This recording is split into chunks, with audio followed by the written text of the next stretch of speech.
जब एआई आ चुका है, सारी दुनिया इंटरनेशनल लेवल पे भी आर्टिफिशियल इंटेलिजेंस के बारे में बात कर रही है। ऐसा कौन सा एक बिजनेस है जो आज की डेट में अगर कोई स्टार्ट करना चाहता है कम इन्वेस्टमेंट से कर सकता है? पूरे 5 स्टेप हैं आपको बड़े लेवल पे पहुंचने के लिए। सबसे पहला कि स्टार्टअप इकोसिस्टम में आपके हिसाब से फाउंडर्स जो हैं सबसे बड़ी गलती क्या करते हैं जो उन्हें अवॉइड करनी चाहिए? मेरे पास भी ना मेंटोर नहीं था, अगर था तो मेरी औकात नहीं थी अफोर्ड करने की उनको। हमारे पास कस्टमर कहाँ से आए, और जो आज की डेट में बिजनेसमैन सबसे ज़्यादा गलतियाँ कर रहे हैं जिसमें वो बहुत सारा पैसा डिजिटल मार्केटिंग में लगा रहे हैं लेकिन सही डिजिटल मार्केटिंग में नहीं लगा रहे। मेरा पिछले 5 साल से एक ही प्रोडक्ट है। We are making crore every single month with the help of 2-3 people in my company. तो जब आपने अपने बिजनेस का मॉडल सोचा प्रॉब्लम आइडेंटिफाई करने के बाद, तो पहली स्ट्रैटेजी क्या थी? तो सबसे पहले ना मैंने जो लोग ऑटोमेशन जानते ही नहीं है, जिनको ये पता ही नहीं है कि स्ट्रैटेजीज क्या हैं और वो स्टार्टअप फेज में अभी या एंटर कर चुके हैं, उनको आप क्या बोलना चाहोगे? वो कैसे ग्रो करें?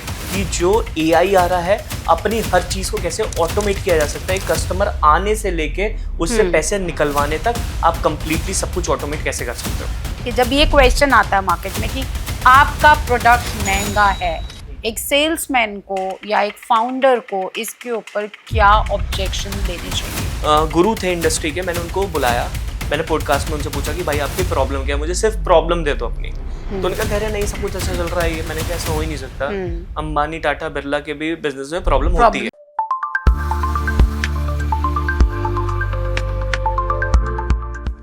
नमस्कार, आपका स्वागत है। मेरा नाम है निधि अनेजा और मेरे शो पे आज हमारे साथ एक बहुत ही अच्छे गेस्ट हैं। ये जो शो है ये एक सोच है जिसमें हम एंटरप्रेन्योर्स को इनेबल करेंगे, content marketing, digital marketing, business growth, startups and बहुत सारी चीज़ें लेकर मैं इस शो पर आपके साथ आऊँगी। आज का एपिसोड बहुत ज़्यादा आप लोगों के लिए इंटरेस्टिंग होने वाला है क्योंकि मेरे साथ एक ऐसे गेस्ट हैं जिनके पास रियल लाइफ में ग्रोथ हैक्स हैं, डिजिटल मार्केटिंग की स्ट्रैटेजीज़ हैं। सो जितने भी एंटरप्रेन्योर्स हैं, जब मैं उनसे डिजिटल मार्केटिंग की बात करती हूँ या कस्टमर एक्विजिशन की बात करती हूँ, लीड जनरेशन की बात करती हूँ, हर बिजनेसमैन का एक ही दुख होता है कि हमारी लीड्स की क्वालिटी अच्छी नहीं है या हमारी लीड्स बहुत ही बेकार आ रही हैं।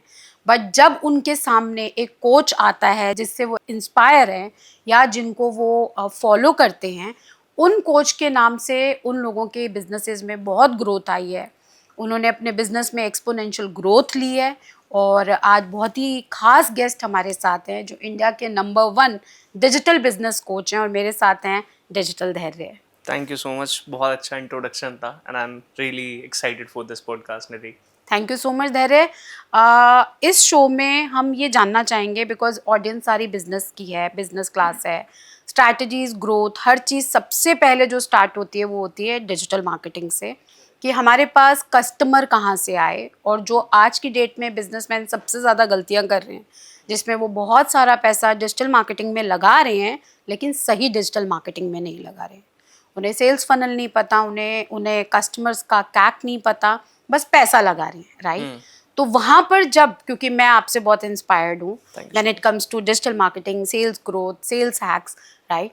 तो जब हम डिजिटल मार्केटिंग की बात करते हैं और इन सब चीज़ों की बात करते हैं तो हम आज इस पूरे टॉपिक पे एंटरप्रेन्योर्स के लिए, स्पेशली स्टार्टअप्स के लिए डिस्कशंस करेंगे, जहाँ इस सेशन के बाद उन्हें बहुत सारे वैल्यू इनपुट्स मिलेंगे जो अपनी लाइफ में, अपने बिजनेस में लेकर आएंगे, चाहे वो मैनिफेस्टेशन हो, चाहे बिजनेस हैक्स हो, डिजिटल मार्केटिंग स्ट्रैटेजीज हो, या ग्रोथ लेते वक्त आपको किन किन चीज़ों का ध्यान रखना है। Sure. तो सबसे पहले मैं ये जानना चाहूँगी धैर्य, इनफैक्ट ऑडियंस जानना चाहेंगी कि वाई डिजिटल मार्केटिंग, एंड आपने इससे पहले, डिजिटल मार्केटिंग से पहले या आने से पहले या एंटरप्रेन्योर वर्ल्ड में आने से पहले आपका क्या बैकग्राउंड था, and why entrepreneur world and digital marketing only? Sure. So इससे पहले मैं बहुत सारी चीज़ें ट्राई कर चुका था। Acting, modelling, theatre, dance, singing, मतलब जो हो सकता है, गिटार बजाना, सब कुछ मैं ट्राई कर चुका था। एंड लेकिन वो किक मिलना होता ना, मुझे वो किक मिला ही नहीं किसी में। ओके। फिर मुझे पता लगा कि वो एक्टिंग वाला कीड़ा था, तो मुझे लगा यूट्यूब पे ऐसे करते हैं और यूट्यूब से पैसा मिलता है यार, तो बहुत तगड़ी चीज़ है। तो वहाँ पे ना, हमारे यहाँ पे ना एक लोकल में एक इंस्टीट्यूट था जो सिखाता था कि घर बैठे 50,000 रुपये कमाओ। ओके। तो मैंने कहा यार घर बैठे, फिर मैं जाके पता करा कि ऐसे यूट्यूब से अर्निंग होती है, ये होता है, वीडियो बनानी पड़ती है। And that was like so fascinating, यार खाली वीडियो बना के पैसे, जॉब भी नहीं करनी पड़ेगी। तो मैंने यूट्यूब पे काम करना स्टार्ट किया, देखा, पता लगा 10 चीज़ों के बारे में। उसके बाद पहले अपना खुद का यूट्यूब चैनल ग्रो करा, फिर बिजनेसेस के अंदर आया मैं, और फिर अब चल ही रहा है वो सारी चीज़ें। अब जैसे आपका एक सवाल था कि जो बिजनेस फाउंडर होता है वो सबसे ज़्यादा परेशान क्यों होता राइट। है ना, लीड्स नहीं आ रही है, सेल्स नहीं आती है, और वो ना सबसे पहले गाली सबसे पहले देते हैं सेल्स वाली टीम को राइट। कि भैया तुम निकम्मे हो, तुम्हारी वजह से हमारी कंपनी नहीं चल रही, टीम बदलूं। आधे से ज़्यादा ना इस चीज़ में परेशान रहते हैं, टीम अच्छी नहीं है, इसकी परफॉर्मेंस अच्छी नहीं है, ये नहीं है, वो नहीं है। ये सबसे बड़ा उनका मिथ होता है। सबसे पहली चीज़ है, अगर आपका जो प्रोडक्ट है वो अच्छा नहीं है, आपने उसके ऑफर के ऊपर काम नहीं करा है, तो मार्केटिंग भी नहीं कर पाओगे सही से, उसमें भी बहुत दिमाग मारना पड़ेगा। और अगर मार्केटिंग ढंग से नहीं हो पा रही है तो फिर सेल्स कॉल वाले बस कॉल करते रह जाएंगे, उनकी कॉल लोग कट करते रह जाएंगे। अगर आप एक ऐसा प्रोडक्ट बनाते हो जो कि बहुत पावरफुल है, लोगों को देख के लग रहा है वाह इससे मेरी जिंदगी बदल सकती है, तो आपके लिए मार्केटिंग करना ऐसे है। और सेल्स कॉल पे बैठना नहीं है, आपको सिर्फ सेल्स कॉल से पैसे उठाने, वो आपसे इंक्वायर करने के लिए आएंगे, हाँ मुझे ये चीज करनी है, इसका पैसा ये रहा, आप मुझे ये करा दो। बट ज़्यादातर बिजनेसमैन जो हैं क्योंकि उनके पास सेल्स बैकग्राउंड नहीं होता, या उनके पास कोई ऐसे लीडर्स नहीं होते जिनके पास बिजनेस एक्यूमेन हो, या डिजिटल मार्केटिंग का एक्यूमेन हो, या सेल्स ग्रोथ का एक्यूमेन हो, तो ऐसे लोगों को आप, ऐसे फाउंडर्स के लिए क्या आप बोलना चाहोगे कि वो कैसे अपने बिजनेस, क्योंकि पैसा है नहीं, फर्स्ट 100 का एक्विजिशन भी नहीं, मतलब उनके पास ना एक्विजिशन है, कस्टमर्स तो है ही नहीं ना, और प्रोडक्ट अच्छा है लेकिन अपने फर्स्ट 100 कस्टमर्स भी क्रैक नहीं कर पा रहे हैं, और डिजिटल मार्केटिंग की इतनी समझ नहीं है, और अगर समझ भी है तो उसके लिए बजट नहीं है। तो ऐसे फाउंडर्स के लिए आप क्या बोलना चाहोगे? मैं एक बहुत सिंपल सी बात बताना चाहूँगा, मेरे पास भी ना मेंटोर नहीं था, अगर था तो मेरी औकात नहीं थी अफोर्ड करने की उनको, ठीक है। अब सारी चीज़ें खुद करनी पड़ती है।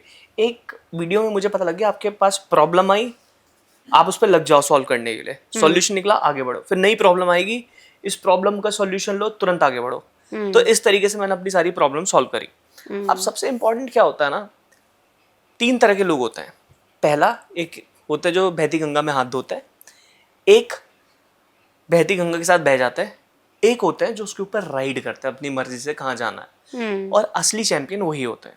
अब कहने का मतलब ये देखते हैं कि 2 कंपनी है, पार्ले जी और मैगी, इनकी मोनोपोली क्यों है मार्केट के अंदर, क्योंकि इन्होंने एनालाइज करा सारी चीज़ों के बारे में मार्केट में, और ये 10 साल से लगातार एक ही चीज़ के ऊपर काम कर रहे हैं, 10 साल 20 साल 30 साल, इनको इतना टाइम हो गया काम करते करते, तभी इनका प्रोडक्ट और SOPs, मार्केटिंग की, ब्रांडिंग, डिस्ट्रीब्यूशन, डिलीवरी, इनका सब बेस्ट बन चुका था, राइट।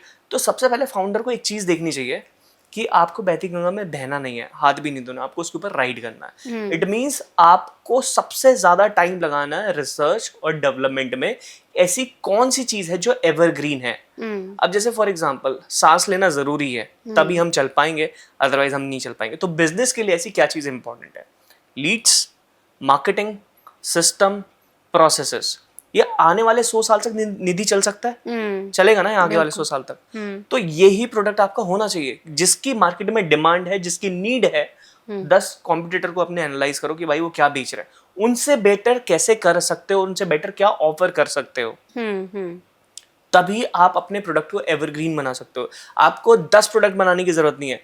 मार्केट में मैंने एक चीज देखी है, अरे एक छोटा साइज निकाल लेते हैं, एक उससे बड़ा निकाल लेते हैं, एक उससे बड़ा प्रोडक्ट निकाल लेते हैं, हम 50 लाइन के प्रोडक्ट, मेरा पिछले 5 साल से एक ही प्रोडक्ट है, we are making crore every single month with the help of 2-3 people in my company.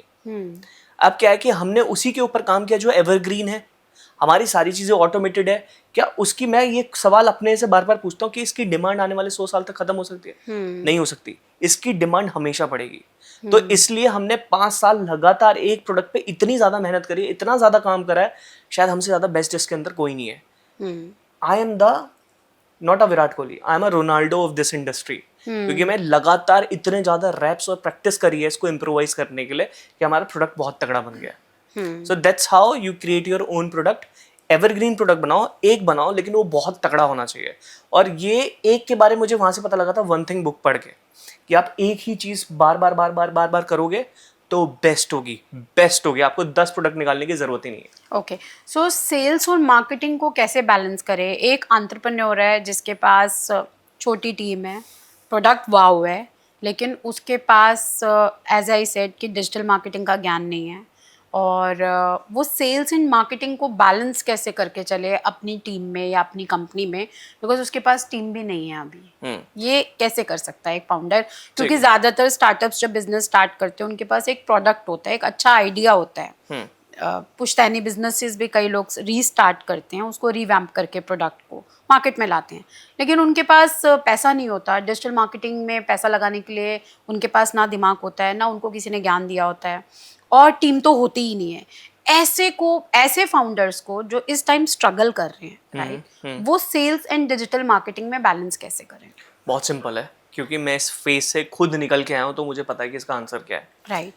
सबसे इम्पॉर्टेंट होता है कि रिसर्च और डेवलपमेंट एक हमारी स्ट्रेटेजी है जिसका नाम है लेगेसी फ्लाईव्हील मैट्रिक्स। ओके। और we don't sell anything, we just make them buy. अगर सामने वाला हमारे पास आ रहा है तो मुझे उसको बेचने की कभी जरूरत ही नहीं पड़ती, उसको पता है ये मेरे काम का, मुझे उठाना है।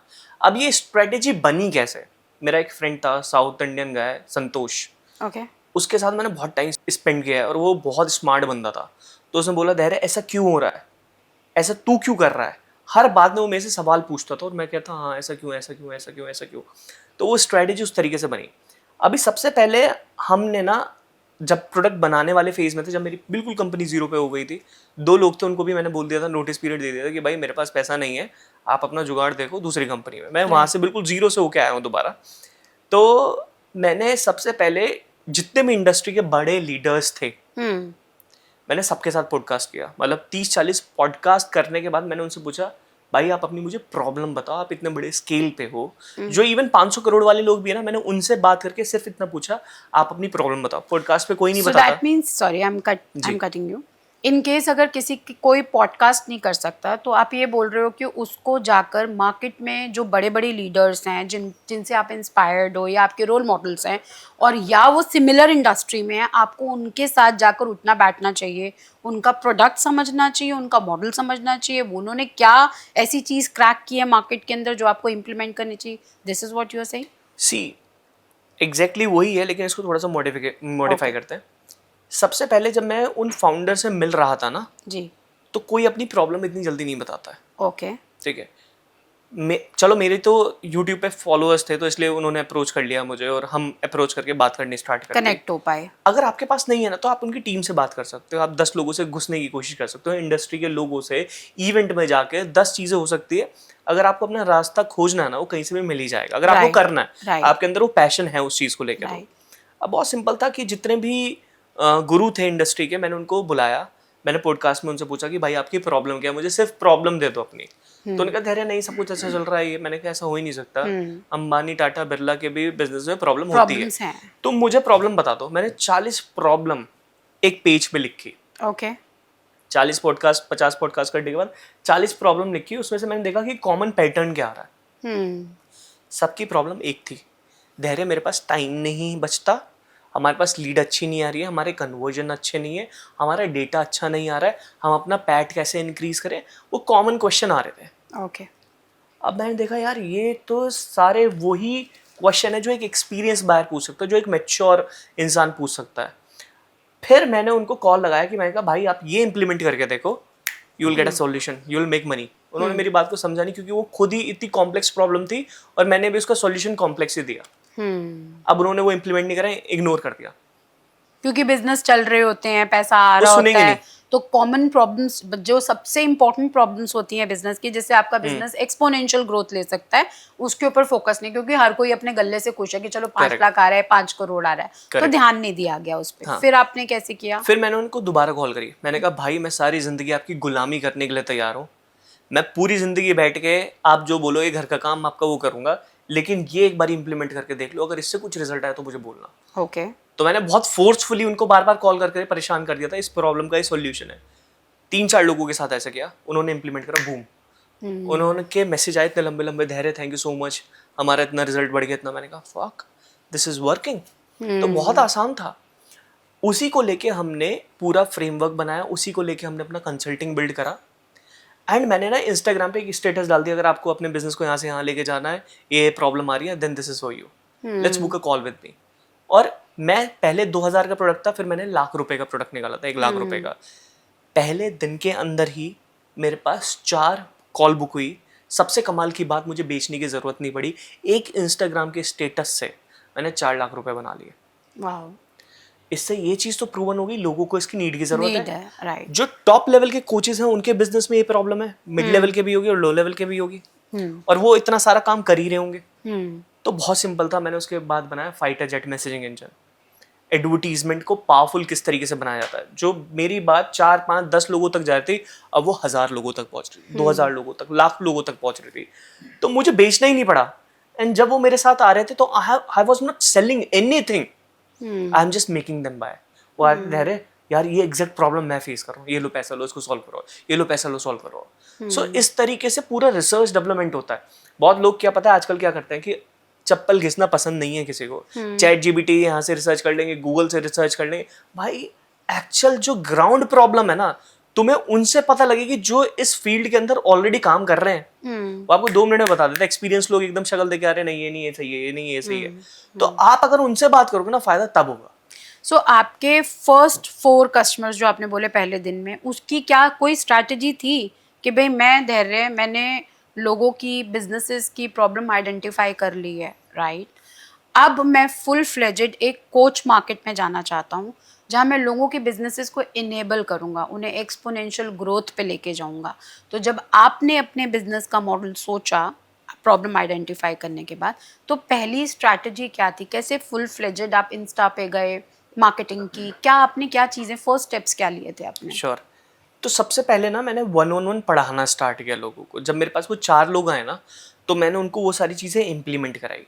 दैट मीन्स आपने उनको कंसल्टिंग भी दी एंड इम्प्लीमेंटेशन पे भी फोकस किया कि खाली मैं बताऊंगा तो ये होगा नहीं, इनको हाँ। इम्प्लीमेंट भी करवाता हूँ, Correct. ताकि अगर इन्हें कोई दिक्कत आएगी तो I am there for them. Correct correct. Okay. तो हमने क्या करा कि हमने देखा 4 लोग थे बस बैच के अंदर, 3 लोगों का रिजल्ट आया क्योंकि बहुत फोर्सफुली एक काम नहीं करा तो उसको कोई रिजल्ट नहीं मिला।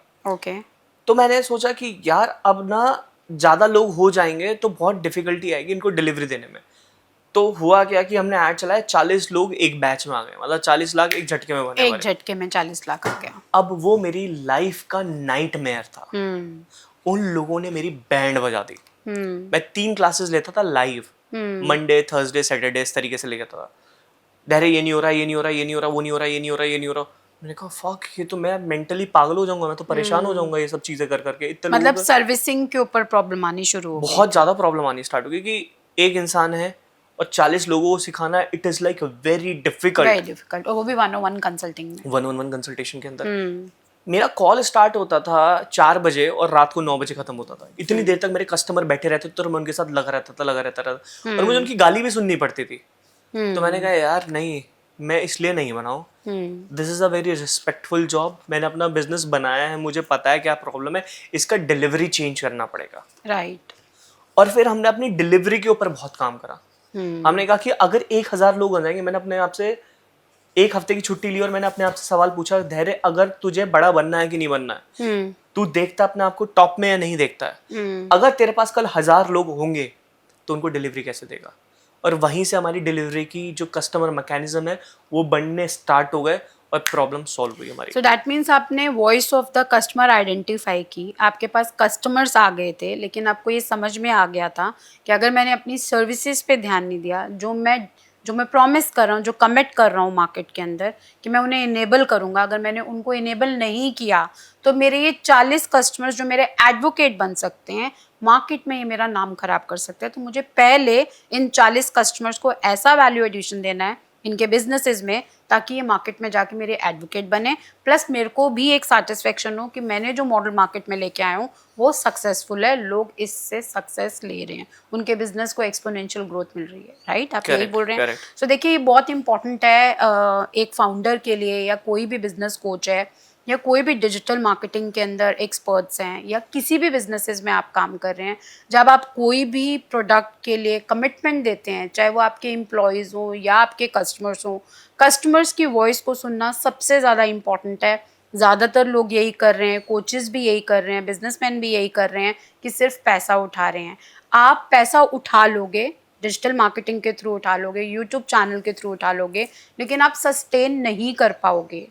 जिस कस्टमर को आपने धोखा दिया है या जिस कस्टमर को आपने चीट किया है, वो कस्टमर कहीं ना कहीं आपको गाली देगा और एक खराब कस्टमर आपके 100 खराब कस्टमर करेगा। सो इसलिए बेटर है कि जो धैर्य जी ने अपनी स्ट्रैटेजी अपनाई कि वॉइस ऑफ कस्टमर को बहुत ध्यान में रखा, स्ट्रैटेजीज एंड सर्विसेज के ऊपर ध्यान दिया, एसओपीज बनाए और उसके बाद फुल फ्लेजेड उन्होंने अपना बिजनेस मॉडल स्केल किया, which is really really important. तो धैर्य, अब हम आगे चलते हैं। एक क्वेश्चन मेरा आपसे था कि स्टार्टअप इकोसिस्टम में आपके हिसाब से फाउंडर्स जो हैं सबसे बड़ी गलती क्या करते हैं जो उन्हें अवॉइड करनी चाहिए? कुछ चीज़ें आपने अभी कवर की हैं, बट 2-3 ऐसी क्रिस्प चीज़ें जो आप बिजनेसमैन जो स्टार्टअप्स हैं उनको मैसेज देना चाहोगे कि ये 3 गलतियां 3 शब्दों में नहीं करनी किसी भी हालत में, नहीं तो आपका धंधा बंद हो जाएगा। वो 3 गलतियां क्या कर रहे हैं? सबसे पहले तो वन मैन आर्मी बनना बंद करो। ठीक है। वो सोचते हैं ये भी मैं करूँगा, ये भी मैं करूँगा, ये भी मैं करूँगा, ये भी मैं करूँगा। आप बड़ा नहीं कर पाने के, आप रामू काका बन के रह जाओगे सिर्फ। दूसरा, आप फीडबैक पे काम नहीं करते हो। आपको लगता है कि आपका प्रोडक्ट बन गया, बस इसको बेचना है, बेचना है, बेचना है। नहीं, आपको इसको इतना इम्प्रोवाइजेशन करना है that you need to become a father of that product और दैट इंडस्ट्री। क्या आपने प्रोडक्ट इसलिए बनाया सिर्फ बेचने के लिए या नंबर 1 बनने के लिए? ये 2 चीजें होती है। आधे से लोग सिर्फ पैसे बनाने के लिए बनाते हैं। पैसे को मत देखो, प्रोडक्ट को इतना तगड़ा बना दो ना कि पैसा आपके पीछे भागे भागे। आप यहाँ रूम छोड़ के उधर जा रहे हो तो पैसा उधर आ गया, इधर जा रहे हो उधर जा रहे हो, पैसा आपके पीछे खुद भाग के आ रहा है। तीसरा, अपने काम को जितना डिप्लॉय कर सकते हो उतना ज्यादा डिप्लॉय करो, डेलीगेट कर दो अपना। इन बिजनेस मत रहो, ऑन बिजनेस रहो। बिकॉज अभी आप कहीं नहीं हो, आप कुएं के मेंढक हो। आप इंडिया में काम कर रहे हो, अपने शहर में काम कर रहे हो, पूरा वर्ल्ड खाली पड़ा है भाई। जाओ, अच्छे लीडर्स की जरूरत है। अगर आप अपना एक्सपेंशन नहीं कर रहे हो, उस लेवल पे नहीं सोच रहे हो, तो सोचो, कब सोचोगे? सोचना स्टार्ट करो। मैंने जैसे देखा है कि बहुत सारे, आप ही का एग्जाम्पल है कि आपके पास बहुत लिमिटेड टीम रहती है, तो ये इम्पॉर्टेंट नहीं है कि अगर मैं एक फाउंडर हूँ और मैं अकेले बिजनेस लीड कर रही हूँ, तो आप ये बोल रहे हो कि या तो आपने अपना बिजनेस पूरा ऑटोमेट कर रखा हो जहाँ पे रिव्यू मैकेनिज्म हो, तब आप सिंगल हैंडेड 2-3 लोगों की टीम के साथ आप ग्रोथ ले सकते हो। बट प्रैक्टिकली बोलूँ, इतनी नॉलेज एंड एक्सपीरियंस लोगों को नहीं है, स्पेशली फाउंडर्स को। तो ऐसे केस में अगर वो ऑटोमेशन पे भी ध्यान नहीं दे रहे हैं और वो टीम्स भी हायर नहीं कर रहे हैं और स्टार्टअप फेज में फंसे हुए हैं, तो आप क्या क्या आप ये बोलोगे कि जैसे आपका मॉडल है कि अपना पूरा फनल, अपना सेल्स, अपना बिजनेस ऑटोमेट कर दो ताकि आपको एज ए फाउंडर आपके हाथ में पूरा ग्रिप रहे, फिर आप चाहे कम टीम रखो लेकिन चल जाएगा बिकॉज आपका ऑटोमेशन पे चल रहा है। तो जो लोग ऑटोमेशन जानते ही नहीं है, जिनको ये पता ही नहीं है कि स्ट्रैटेजीज क्या हैं और वो स्टार्टअप फेज में अभी या एंटर कर चुके हैं, उनको आप क्या बोलना चाहोगे, वो कैसे ग्रो करें?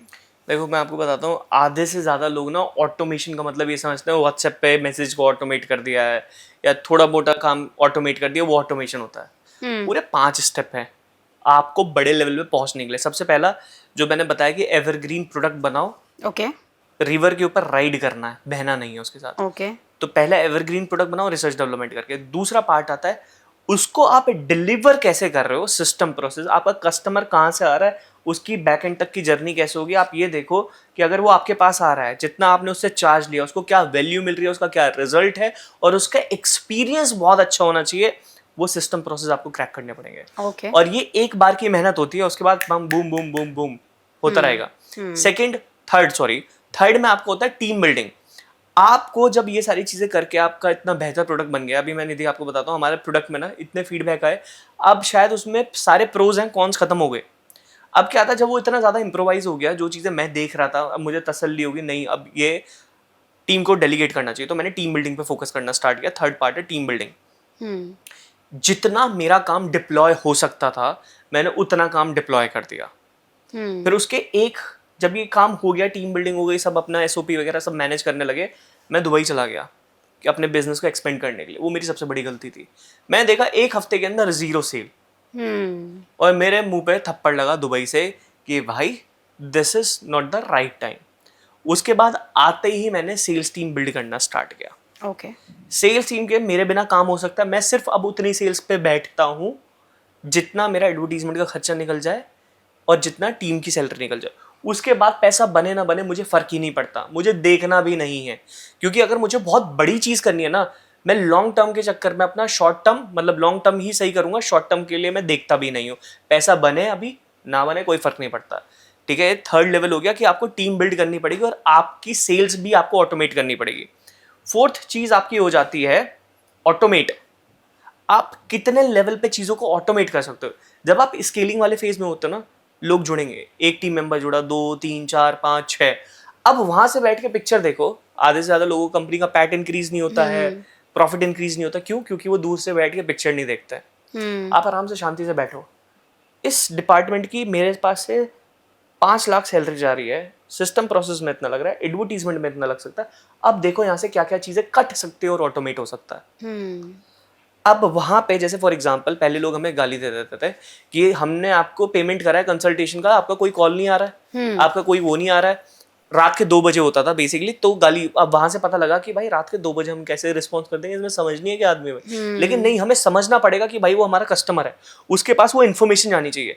तो हमने जब भी वो कोई पेमेंट करता है तो उसके बाद तुरंत व्हाट्सएप पे मैसेज आता है कि ये आपका एप्लीकेशन, हमारी टीम आपको 48 आवर्स के अंदर रिप्लाई करेगी।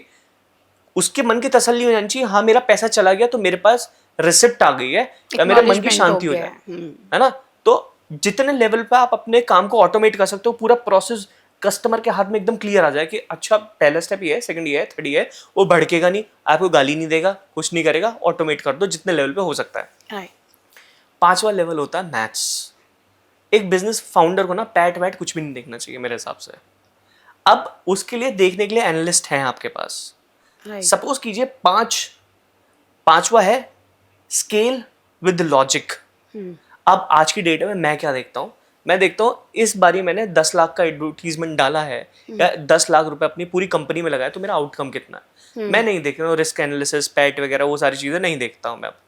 अब क्या होता है कि जैसे फॉर एग्जांपल हम अपने हर कस्टमर को रिकमेंड करते हैं, अगर आपके पास अपना 1 साल का डेटा है ना, तो आप करोड़पति या खरबपति बन सकते हो। कैसे बन सकते हो? जैसे फॉर एग्जांपल हर बिजनेस का एक सीजन होता है, जैसे जनवरी फरवरी मार्च ऊपर गया, फिर डाउन गया, जून जुलाई दोबारा उठा, फिर डाउन गया, फिर दिसंबर में एकदम उठा। हर बिजनेस का एक पैटर्न रहता है, सीजन रहती है, सब कुछ रहता है। और ये बिजनेस ओनर कभी ऑब्जर्व नहीं करते, वो अंधेरे में तीर छोड़ देते हैं कि भैया इतना पैसा डाला था, इस महीने इतना बना। इस महीने का नहीं देखना है। अगर आपको ये पता होगा किस मंथ मेरा कितना बन रहा है, तो 1 करोड़ तो ऐसे बनता है हंसते खेलते कूदते। तो अब यहाँ पे क्या होता है कि मैं दिखाता हूँ, देख भाई जनवरी फरवरी मार्च में तूने 2 लाख रुपए डाले थे और तूने 20 लाख का धंधा करा। क्या इस साल तू इतना रिस्क लेगा, 20 लाख डालेगा, 2 करोड़ बनाएगा? क्या तेरी टीम तैयार है? क्या तेरे बैकएंड प्रोडक्ट सारे तैयार है? क्या तेरी डिलीवरी तैयार है? तो वो लॉजिकल स्केलिंग आप कर सकते हो कि नहीं कर सकते, और किस लेवल की कर सकते हो, ये तो प्रूवन है कि इस टाइम आपका बिजनेस बढ़ेगा बढ़ेगा। देख ये शीट, तो हमें पता है किस टाइम पे कितना पैसा डाल के कितना पैसा बनाना है। और सबसे इंपॉर्टेंट, कोई ये नहीं बताता डी स्केल कब करना नहीं थी। डी स्केल करना बहुत इंपॉर्टेंट था। एक फाउंडर सोचता है कि हमारा बिजनेस बहुत अच्छा चल रहा है, और पैसे लगाओ और पैसे लगाओ और पैसे लगाओ, फिर उसका बिजनेस डाउन चला जाता है, यार इस महीने आया नहीं, चलो अगले महीने भी इतना पैसा, उसका पैसा खाली हो जाता है। आपको डी स्केल भी करना है जब आपका सीजन नहीं है, या आपको पता है कि भाई अक्टूबर मेरे लिए बहुत डाउन जाता है, तो अक्टूबर में आपने 1 लाख डाला और आपके 2 लाख रुपए प्रॉफिट बन रहा है, और ये सबसे लोएस्ट चल रहा है मान लो। मैं कह रहा हूँ 5 लाख डालो, फिर तो आपका प्रॉफिट बनेगा ना।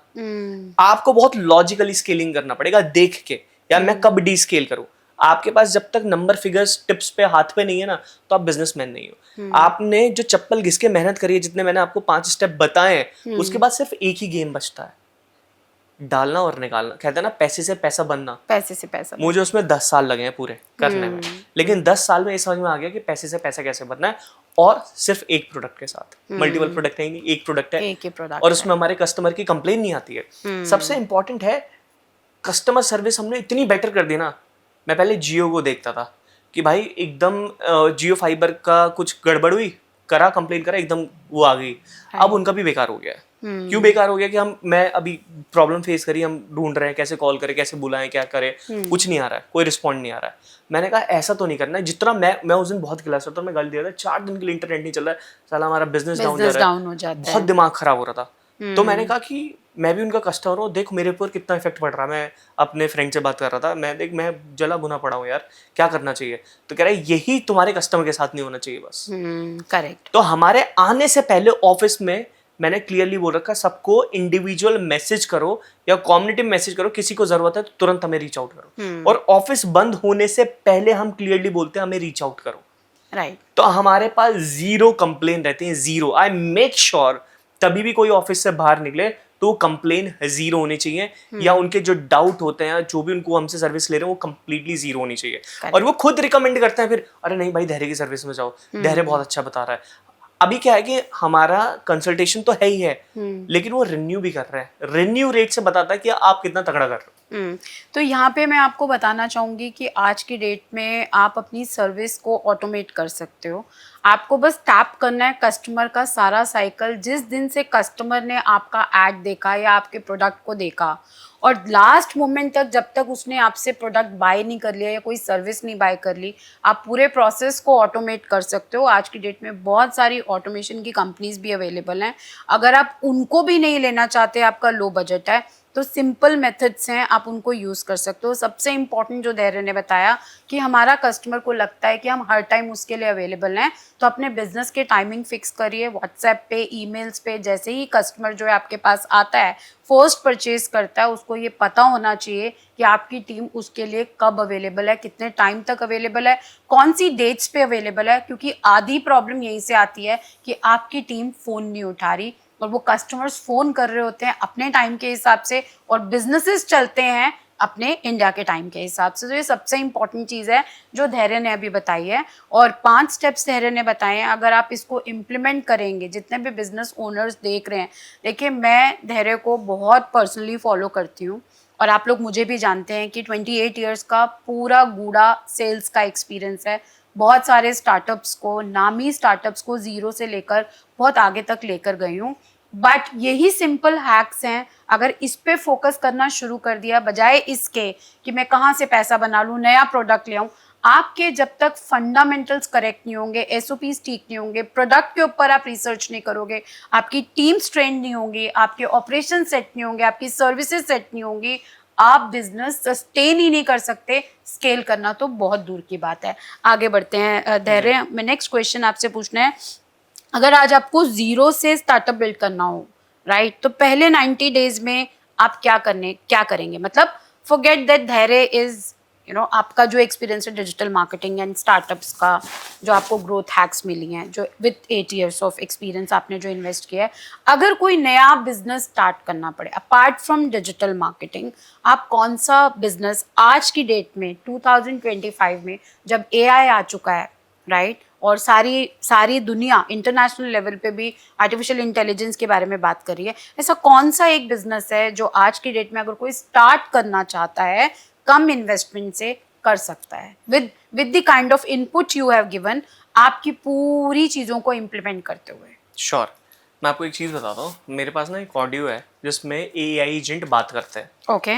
वो आप अगर हिंदी में बात करोगे ना तो वो हिंदी में बात करेंगे, आप इंग्लिश में बात करोगे तो वो इंग्लिश में बात करेंगे, मराठी में बोलोगे एकदम मराठी में कन्वर्ट हो जाएंगे। ओके। एंड वो इतनी रियल है, आप खुद शॉक्ड हो जाओगे, आप बता नहीं पाओगे। पहला लेवल वो था जो मुझे बहुत शॉकिंग लगा था, यार ये कैसे बात कर रही है और बातों को ऐसे जवाब दे रही घुमा घुमा के। और जिस बात का उसके पास जवाब नहीं था ना, वो ये था कि हमने एक चीज़ सवाल पूछा, उसके पास वो जवाब नहीं आया, तो कह रही ठीक है मैं सीनियर से कंसल्ट करके बताती हूँ, आप 2 मिनट होल्ड करिए। अब जब वो ऐसे करके बात करती, मैंने कहा यार ये तो बहुत तगड़ा है।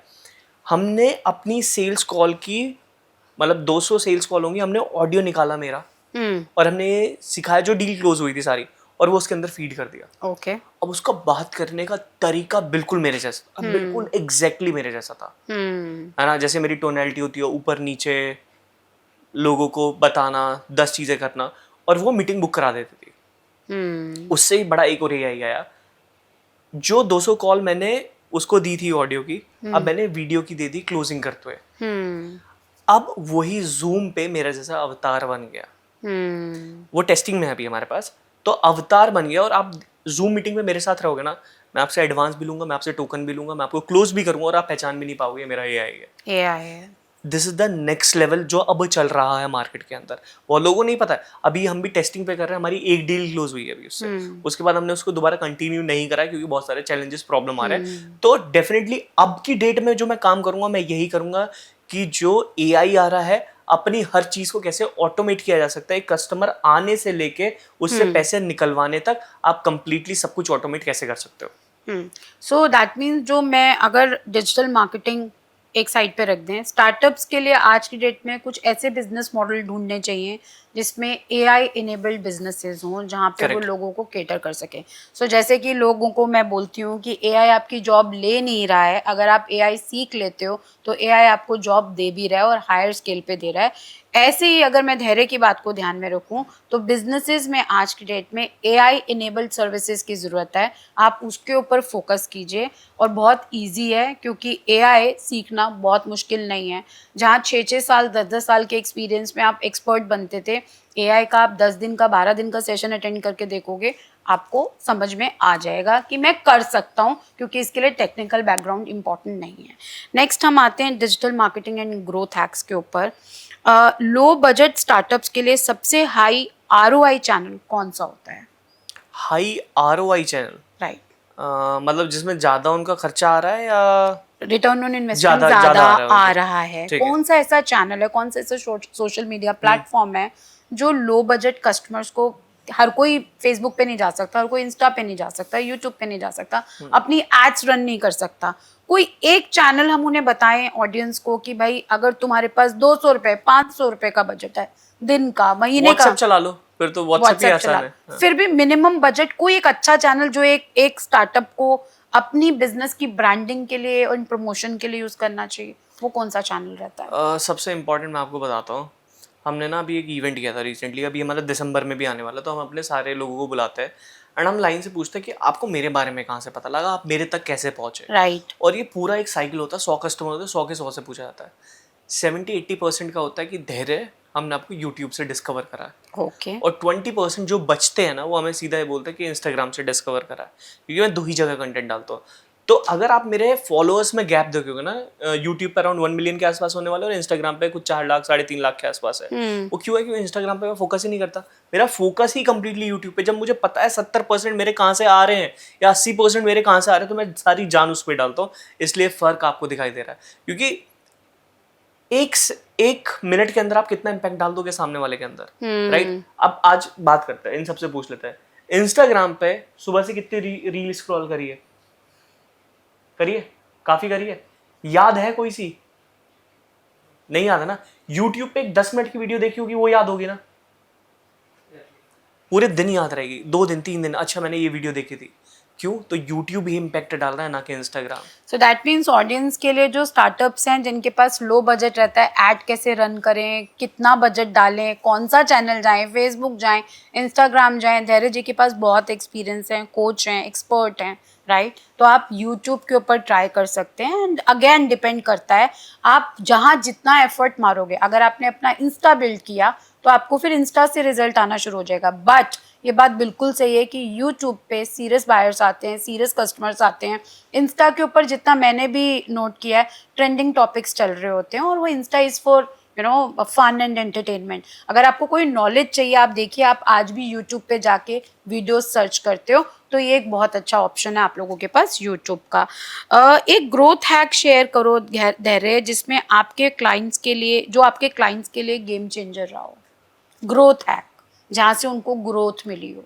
एज यू हैव इन्फॉर्म्ड कि हमने उनके बिजनेस मॉडल समझे, फिर उनको इम्प्लीमेंट कराया, बट कोई एक, इतने हमने 5 स्ट्रैटेजीज डिस्कस की, कोई एक ऐसा गेम चेंजिंग जो मैं कहूँ कि अगर एक आपका कोई बिजनेसमैन है, कोई एक चीज़ जो आप पकड़ लेते हो कि भैया ये गूढ़ है, ये मूल मंत्र है, इसको ये तो करनी ही पड़ेगी, वो आप क्या बोलते हो?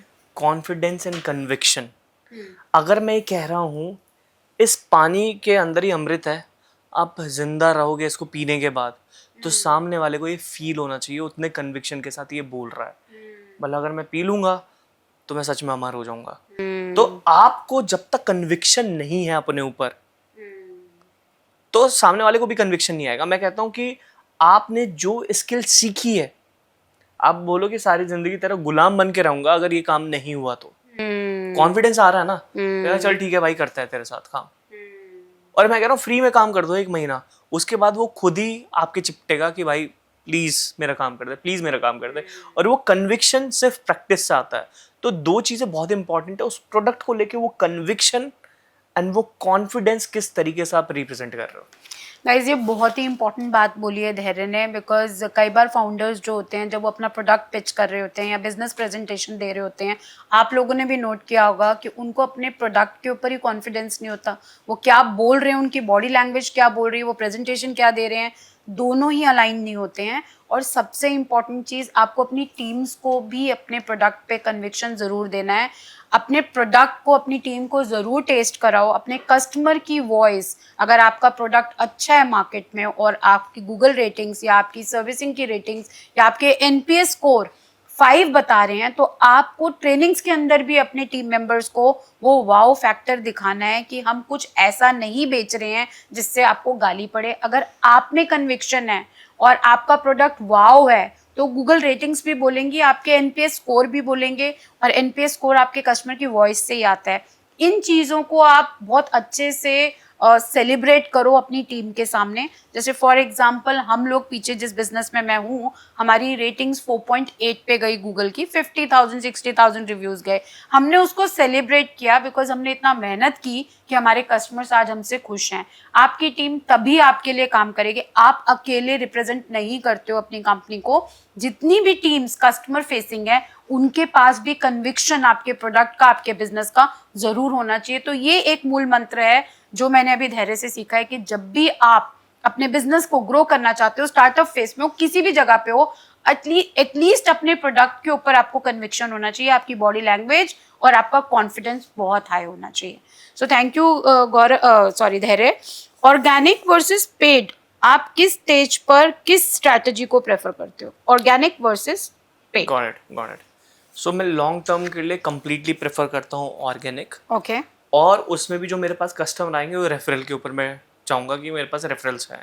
ओके। लेकिन इनिशियल 10 15 20 साल तक मैं एडवर्टीजमेंट पर डिपेंड होना चाहूँगा, क्योंकि बहुत स्पीड से लोगों को पता लगना स्टार्ट होता है कि एग्जैक्टली ये चीज़ कर रहे हैं।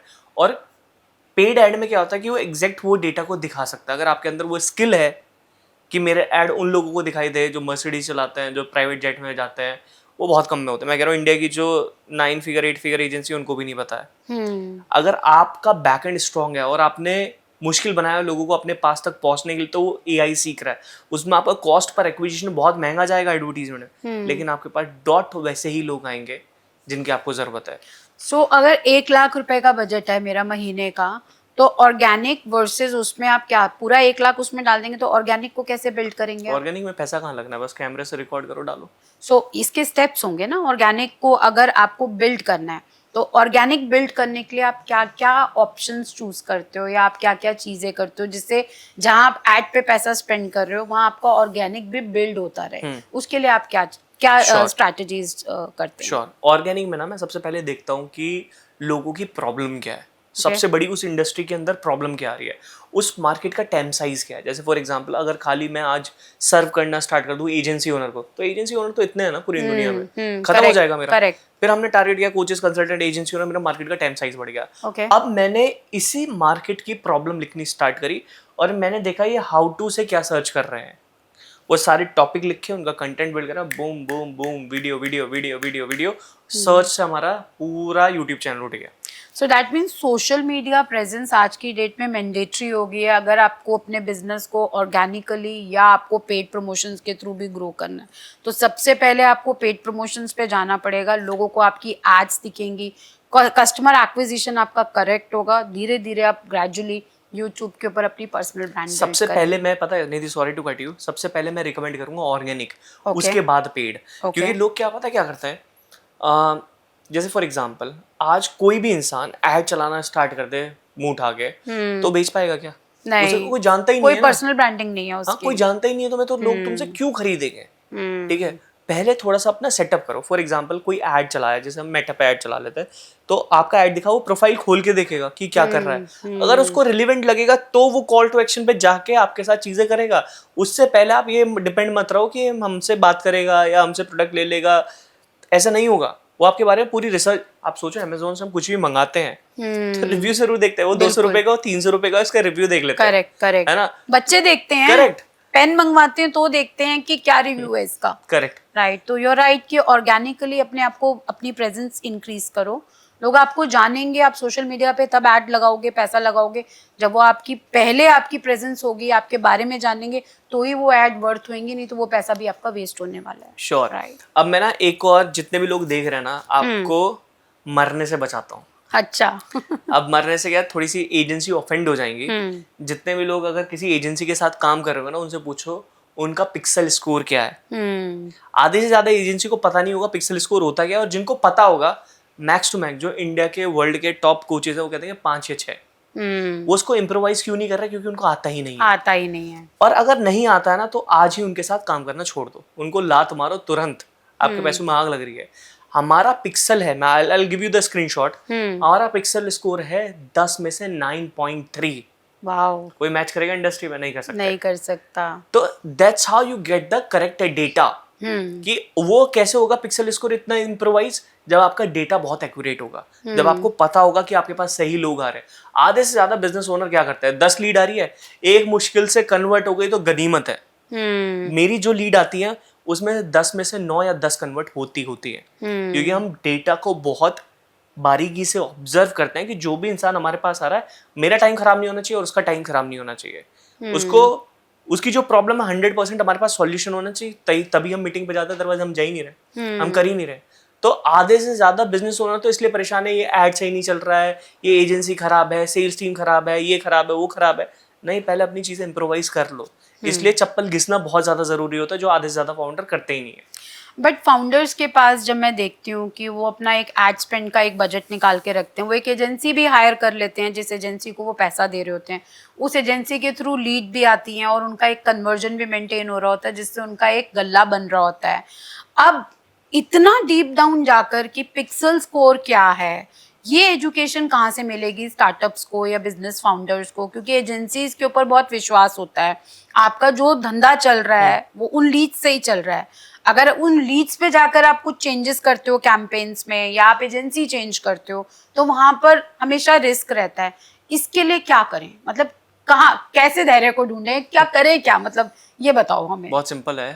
देखो, सबसे पहले ना चीज़ों को देखना स्टार्ट करो, एनालाइज करना स्टार्ट करो कि मेरे पास, मैंने इतना पैसा डाला था, इतने जंक क्यों आ रहे हैं मेरे पास। अगर मैंने 100 लोग मेरे पास आए हैं, तो 80 जंक क्यों हैं, उसकी गहराई में जाओ।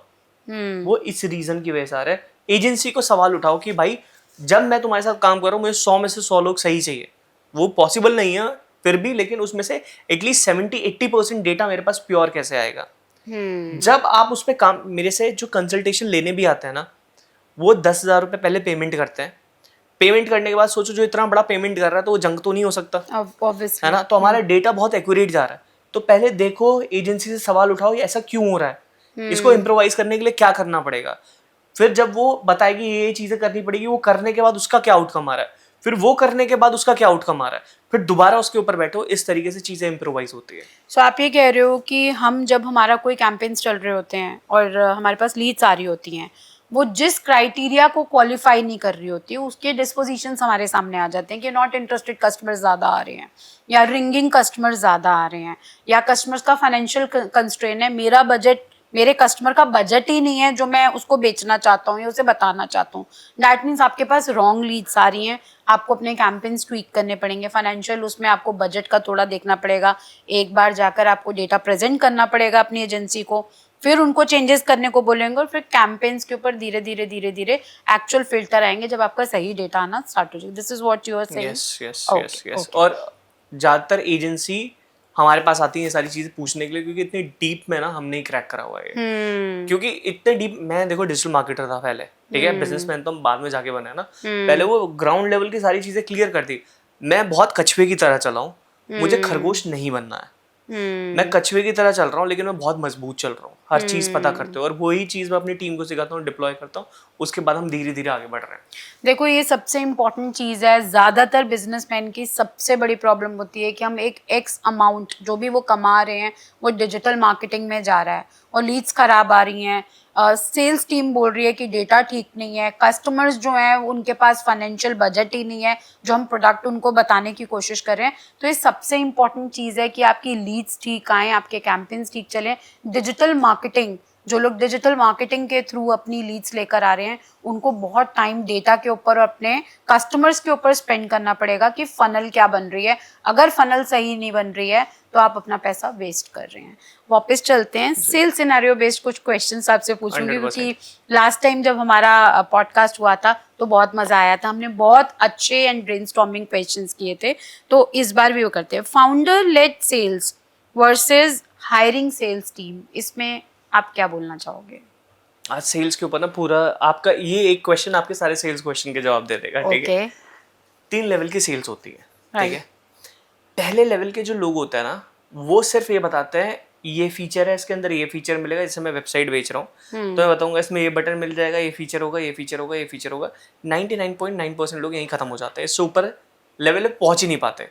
उसके ऊपर कुछ लोग आते हैं जो हम दोनों जैसे होते हैं, सेकंड लेवल के, जो जिनके अंदर थोड़ा सा एटीट्यूड होता है, घमंडी होता है। क्योंकि घमंड इसलिए नहीं आता क्योंकि बहुत अच्छे हैं, घमंड इसलिए आता है क्योंकि टाइम नहीं है। टाइम वो सामने वाला समझ नहीं रहा है, प्रेशर है, काम पे बहुत ज्यादा चीजें हैं। अब जब हम सेकंड लेवल वाले लोग होते हैं थोड़े से बदतमीज भी होते हैं, ठीक है? अब मैं हम दोनों को कंपेयर नहीं कर रहा हूँ, राइट। मैं बस एक एग्जांपल बता रहा थोड़ा हूँ। एरोगेंस आ जाता है। हाँ, क्योंकि भाई देख, हमारे पास ये रिजल्ट है, ये टेस्टिमनी है, ये टेस्टिमनी है, और ये अपने काम में बेस्ट होता है, इनसे बेस्ट कोई नहीं हो सकता। इसलिए थोड़े झगड़े होते हैं, करना कर, नहीं करना निकल, निकल, है ना? राइट। तो ये सेकंड लेवल के लोग होते हैं। एक होता है थर्ड लेवल के लोग, इसके लिए थोड़ी सी एक एक्सरसाइज कराता है, ठीक है? आप समझना थर्ड लेवल के लोग बेचते किस तरीके से। मैं आपसे कुछ एक्सरसाइज करने के लिए कहूंगा, आप फील करना, और इवन जो ऑडियंस भी देख रही है, अगर आपने कर लिया ना तो आप ये एक्चुअल में भी कर लोगे। मैं गारंटी देता हूँ 100% आप कर लोगे। अगर ये आप इमेजिन कर सकते हो ना, ये कर भी सकते हो। तो एक बार एक्सरसाइज करें, आंखें बंद करना, आंखें बंद करो निधि, जस्ट इमेजिन करो निधि, आप इंडिया में इतनी बड़ी सेल्स पर्सन बन गए हो, या आप भी जो आप करना चाहते हो उसमें आप नंबर 1 बन गए हो, आप नंबर 1 बन गए हो उसके अंदर, एंड पूरे वर्ल्ड के लोग आपसे मिलना चाहते हैं। यार हमारी कंपनी का ये ग्रो करा दे, हमारी कंपनी का वो ग्रो करा दे, हमारी टीम को ट्रेन कर दे। लोग पागलों की तरह आपको ढूंढ रहे हैं, लेकिन आपके पास टाइम नहीं है, समय नहीं है। और एक दिन आप सुबह उठते हो, एक वाइट कलर की चादर हटाते हो, और सामने एक बहुत बड़ा विंडो है जहाँ से पूरा समुंदर ही समुंदर दिखाई दे रहा है। आप एक गर्म पानी का कप पकड़ते हो, बाहर निकलते हो बैल्कनी में, और देखते हो आप बुर्ज खलीफा के ऊपर खड़े हो, और पीछे मुड़ के देखते हो आपके बीवी, आपके बच्चे, आपके हस्बैंड, आपके सारी फैमिली अंदर है। और आप पानी पीते हुए सोच रहे हो, यार मैं यहाँ पे कब में पहुँच गया, मुझे पता नहीं चला, मैं कब में इतना सक्सेसफुल हो गया, मुझे नहीं पता लग रहा। आप अंदर जाते हो, दोबारा बैठते हो और एनालाइज करते हो सारी चीज़ों को। मेरी फैमिली कितनी खुश है, मेरे बच्चे कितने खुश है, सब कितने खुश हैं। एंड वो एक सुकून वाला चेहरा होता है ना माता पिता का, यार कितने खुश हैं, इनके चेहरे पे वो जो सुकून दिख रहा है, यही तो हम चाहते थे हमेशा। हम काम भी इसलिए बाहर निकल के कर रहे हैं ना, क्योंकि ये सुकून उनको देना था, ये लग्जरी लाइफस्टाइल हमको चाहिए थी। आप पानी का कप रखते हो, अंदर जाते हो, तैयार होते हो, अपना अच्छा सा सूट वूट कपड़े वगैरह पहनते हो, बाहर आते हो, ब्रेकफास्ट के टेबल पे बैठते हो, आपके माता पिता आपसे बोल रहे हैं कि हम आपसे इतना प्राउड फील करते हैं, इतना प्राउड फील करते हैं कि पूरे खानदान के लोग आज पूछते हैं कि अपने बच्चे की हमारे बच्चे से बात करा दो कि वो क्या करे। और आपके सामने अब आप ऑफिस के लिए तैयार होते हो, आपकी गाड़ियाँ की चाबी रखी हुई है, लैम्बोर्गिनी, मर्सिडीज, फरारी। आप लैम्बोर्गिनी की उठाते हो, फील कर पा रहे हो हाथ में लैम्बोर्गिनी की की? राइट। आप उठा के नीचे जाते हो, नीचे जाके अपनी गाड़ी को स्टार्ट करते हो, गेट खोलते हो, और वो नई गाड़ी की स्मेल नहीं होती, स्टीयरिंग टच कर रहे हो, फील कर पा रहे नहीं थी लैम्बोर्गिनी का? अब आप उसके अंदर बैठते हो, एक्सीलरेटर देते हो, तेज गाड़ी लेके जाते हो अपने ऑफिस में। आप देखते हो कि बहुत लंबी लाइन लगी हुई है आपसे, आप इतने फेमस हो कि बड़ी बड़ी कॉर्पोरेट्स आपसे मिलने के लिए लगे हुए हैं कि निधि से कंसल्टेशन दिला दो या इससे कंसल्टेशन दिला दो। आप जब वहाँ पे पहुँचते हो तो आपको एक नेक्स्ट लेवल की फीलिंग आती है, ये मेरा ऑफिस है इतना बड़ा। निधि कैसा लग रहा है आपको? ग्रेट, मतलब फील कर पा रही हूँ, सोच पा रही हूँ एटलीस्ट। अच्छा लग रहा है ना, सोच पा रहे हो ना? देखो सोच पा रही हूँ कि मैं इतना बड़ा भी कर सकती हूँ। एक बार आंखें खोलो आप, अगर आप ये सोच सकते हो ना तो आप कर सकते हो। ये होती है थर्ड लेवल की सेल्स। सोचना इम्पोर्टेंट है, बड़ा सोचना इम्पोर्टेंट बड़ा है। सोचना और कस्टमर को वो चीज फील करवाना कि you are at this place right now. जितने भी मैं बिलियनियर से मिला ना, धैर्य, अगर तुम यहाँ घर लोगे तो यहाँ पे दरिया बह रहा है सामने, वो फील कराते हैं वो चीज, हाँ फील कराते हैं। है ना। When you will make them imagine ना, वो फील अनमैचेबल होती है। That is the third level of sales. बेचने की जरूरत नहीं पड़ती, आप परेशान होगे। मैंने रोलेक्स की मार्केटिंग स्ट्रेटेजी क्रैक करी आज सबसे पहले रोलेक्स की मार्केटिंग स्ट्रेटेजी बताता हूँ आपको। आज कोशिश करना 1 करोड़ का बैग या 2 करोड़ का बैग लेके जाना और रोलेक्स के सामने से फेंक देना कि मुझे ये वाली घड़ी चाहिए, और उस घड़ी की कीमत चाहे 20 लाख भी हो, कह देंगे sorry sir we don't have the watch. वो आपको एकदम मना कर देंगे कि नहीं, ओनर को बुलाओ, इसको बुलाओ, वो आपको वॉच देंगे ही नहीं, because it's all about the reputation. आप एक फ्लोर पे गए, वहां पे कोई सेल्स पर्सन भी नहीं आएगा, आपका एंटरटेन नहीं करेगा, आप एग्जीबिशन की तरह उनकी जो वॉचेस रखे देखोगे और बाहर निकल जाओगे, कोई एंटरटेन करने नहीं आएगा। पहली वॉच बहुत मुश्किल होता है कि आप रोलेक्स से खरीद लो, आपको ग्रे मार्केट से ही लेनी पड़ेगी, यहाँ डायरेक्ट नहीं मिल पाती है, राइट। क्या उनके पास वॉचेस नहीं होती? जब डिस्प्ले में रखी हुई है तो उनके पास वॉचेस होती हैं, ऑब्वियसली, है ना। अब क्या होता है कि, और अगर आपके पास ग्रे वॉच, मतलब आपने ग्रे मार्केट से वॉच ली है, इट मीन्स जब आप वॉच पहन के जाओगे तो उनको पता है ये हमारा एक्स कस्टमर है या इसके पास ये वॉच है, वो आपको ले जाएंगे ऑफ कैटलॉग। आपको ऑफ कैटलॉग वेबसाइट पे जो वॉचेस नहीं है या कैटलॉग के अंदर नहीं है वो वॉचेस दिखाएंगे, और जितने की आपने घड़ी पहनी है वो तो आपको बिल्कुल नहीं देंगे, उससे महंगी ही आपको घड़ी देंगे। ऐसी ऐसी घड़ियां जो आज आप वहां से निकालोगे और बेच सकते हो तुरंत करोड़ों की। अच्छा, यस। तो बहुत सारी घड़ियों के मॉडल ऐसे हैं जिनके बारे में लोगों को पता भी नहीं है, अच्छा, और हाईली डिमांड है। So it's all about the quality game, और यही चीज मैंने रोलेक्स से सीखी है कि भाई हम क्लियरली बोलते हैं वी डोंट हैव। अब क्या है, डोंट खाली कहने के लिए नहीं, एक्चुअली में हमने एक प्रोडक्ट को इतना बेस्ट बना दिया, और मैंने बोला मेरे पास सिर्फ 99 यूनिट है उसकी क्वालिटी मेंटेन करने के लिए। उसके बाद जो लोग आ रहे हैं वेट लिस्ट में खड़े रहो, 1 साल की, 2 साल की, 3 साल की, हमें फर्क नहीं पड़ता। 99 लोगों को जो हमारे पास हैं हम उनको रिजल्ट देंगे बहुत तगड़े। So we are the Rolex of this industry, coaching industry. So ये स्ट्रेटेजी मैं इतने बड़े ब्रांड में भी इसलिए इन्वेस्ट करता हूँ कि मैं सीख पाऊँ उनसे कि वो कैसे मार्केटिंग स्ट्रेटेजी लेके चल रहे हैं, वो क्या इंप्लीमेंट कर रहा है। ट्रू। सो गाइज, इससे एक चीज़ पता चलती है कि आप अपने बिजनेस के अंदर ऐसा नहीं है कि कस्टमर्स लाए जा रहे हो, थोड़ा सा रोलेक्स बन के दिखाओ। धैर्य ने बनाए, धैर्य की टीम ने बने हैं, धैर्य ने खुद आपके सामने अपनी स्ट्रैटेजी अभी डिस्कस की है। इतने बड़े लोग जब हमारे को बताते हैं, ये लोग भी रोल मॉडल हैं हम लोगों के लिए। धैर्य ने अपने आप को जो स्टैंड किया है, कोई बिजनेस बैकग्राउंड नहीं, कुछ नहीं, मार्केट के अंदर काम कर करके सीखे हैं। एंड मैं पर्सनली ऐसे लोगों से बहुत इंस्पायर्ड होती हूँ, और आप लोग भी होंगे, क्योंकि हमारे माँ बाप हमें पैसा दे गए और उस पैसे को हमने बना लिया, बिगाड़ दिया, वो एक इमटेरियल चीज़ है। लेकिन खुद अपना वजूद बनाना इंडस्ट्री के अंदर, और जहाँ मैं ये बोल सकूँ कि मैं चूज़ करूँगी कि मुझे कितने कस्टमर्स चाहिए, और मैं मना करूंगी कि इसके बाद मैं कस्टमर्स नहीं लूंगी, ये वही कर सकता है जिसको अपने बिजनेस पे कॉन्फिडेंस है और जिसको अपना बिजनेस मॉडल अच्छे से पता है। तो प्लीज हर कस्टमर आपके लिए नहीं बना है, थोड़ा सा ना करना भी सीखिए, ठीक है।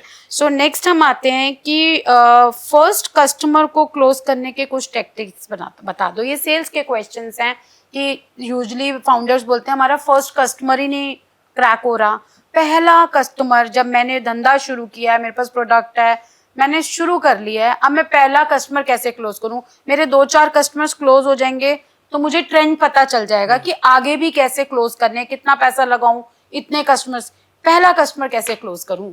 पहले तो डेस्परेट होना बंद करो, बिल्कुल। ओके। कि कस्टमर चाहिए, कस्टमर चाहिए, कस्टमर चाहिए। पहले कस्टमर की सुनो, वो किस दर्द में, किस पेन में, वो क्या चीज बोल रहा है, उसकी सारी चीजें एनालाइज करो। एनालाइज करने के बाद नपे तुले शब्द बोलो। ओके। कि देखो आपके लिए ये चीज जरूरी है और इसलिए आपको इस चीज की जरूरत है, ये मैं करा सकता हूँ और मैं आपको पूरा हैंड होल्डिंग सपोर्ट देने वाला हूँ। अगर आप उसकी मन की तसल्ली कर दोगे, कन्वर्ट।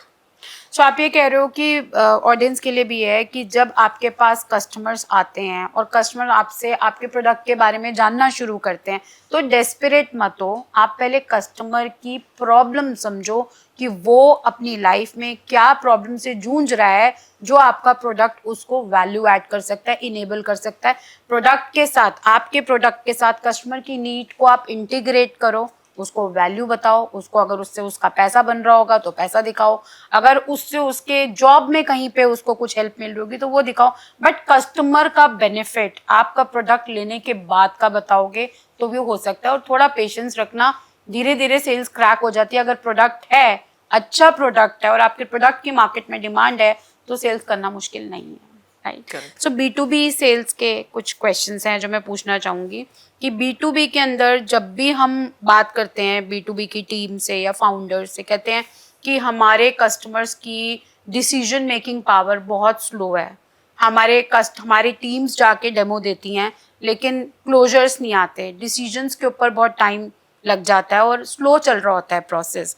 तो आप उन्हें क्या एडवाइस करना चाहोगे कि वो साइकिल को फास्ट कैसे करें? मैं सबसे पहले बोल देता हूँ, अगर उनकी सेल्स स्लो है इसका मतलब वो फाउंडर ही बहुत बड़ा गधा है। अच्छा। अब मैं डायरेक्ट इसलिए बोल रहा हूँ क्योंकि उसको पता ही नहीं है कि उसकी टारगेट ऑडियंस क्या है। ओके। अगर आप सबको ही बेचने लगोगे तो फिर आपका कन्वर्जन डाउन ही जाने वाला है। तो आपको सबसे पहले तो ये आइडेंटिफाई करना है एक्चुअल में ऑडियंस कौन सी है। मेरे पास तक किसी को भी पहुंचने के लिए 11 फिल्टर क्रॉस करने पड़ते हैं। 11 फिल्टर जब वो क्रॉस कर लेगा उसके बाद वेरिफिकेशन होता है कॉल पे कि आपके पास ये एक्स अमाउंट है, ये है, ये है, ये है, आपकी ये चीज़ें तैयार है, आपको हमसे क्यों बात करनी है, अगर आपको इस प्रॉब्लम का सॉल्यूशन मिला आपका नेक्स्ट स्टेप क्या होगा, क्या क्या चीज़ होगी। जब वो क्वालिफाई होता है तो वो ऑलरेडी पहले ही खरीद चुका होता है। हमारी जो कॉल होती है, जो कस्टमर सपोर्ट करती है, वो ऑलरेडी तभी खरीद चुका होता है। वो बस मन की तसल्ली करने के लिए हमारे पास आता है क्योंकि हमारे सिस्टम प्रोसेस इतने ज़्यादा इम्प्रोवाइज है।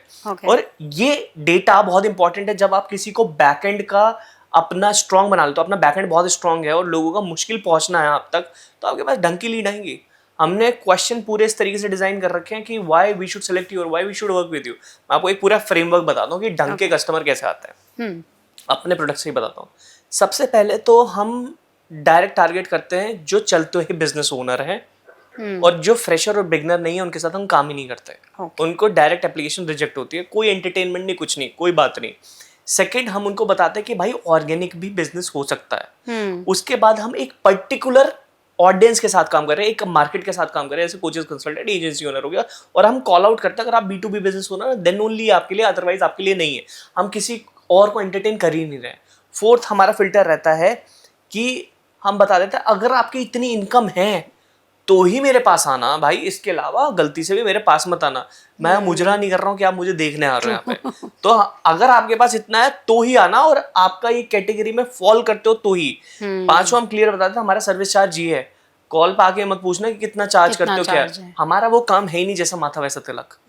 और जो लोग ऐसा करते हैं, बहुत सारी हमारी इंडस्ट्री में एजेंसीज हैं, वो कहने के लिए उनका 2 लाख का प्रोडक्ट है, वो सामने वाले की शक्ल देखेंगे, कह देंगे नहीं आपकी हिसाब से 40,000 का दे देंगे, 50,000 का दे देंगे, 2 लाख का दे देंगे, 3 लाख का दे देंगे। नहीं भाई, आप यूनिट मेट्रिक्स आपको देखना पड़ेगा, तभी आप स्केल कर सकते हो।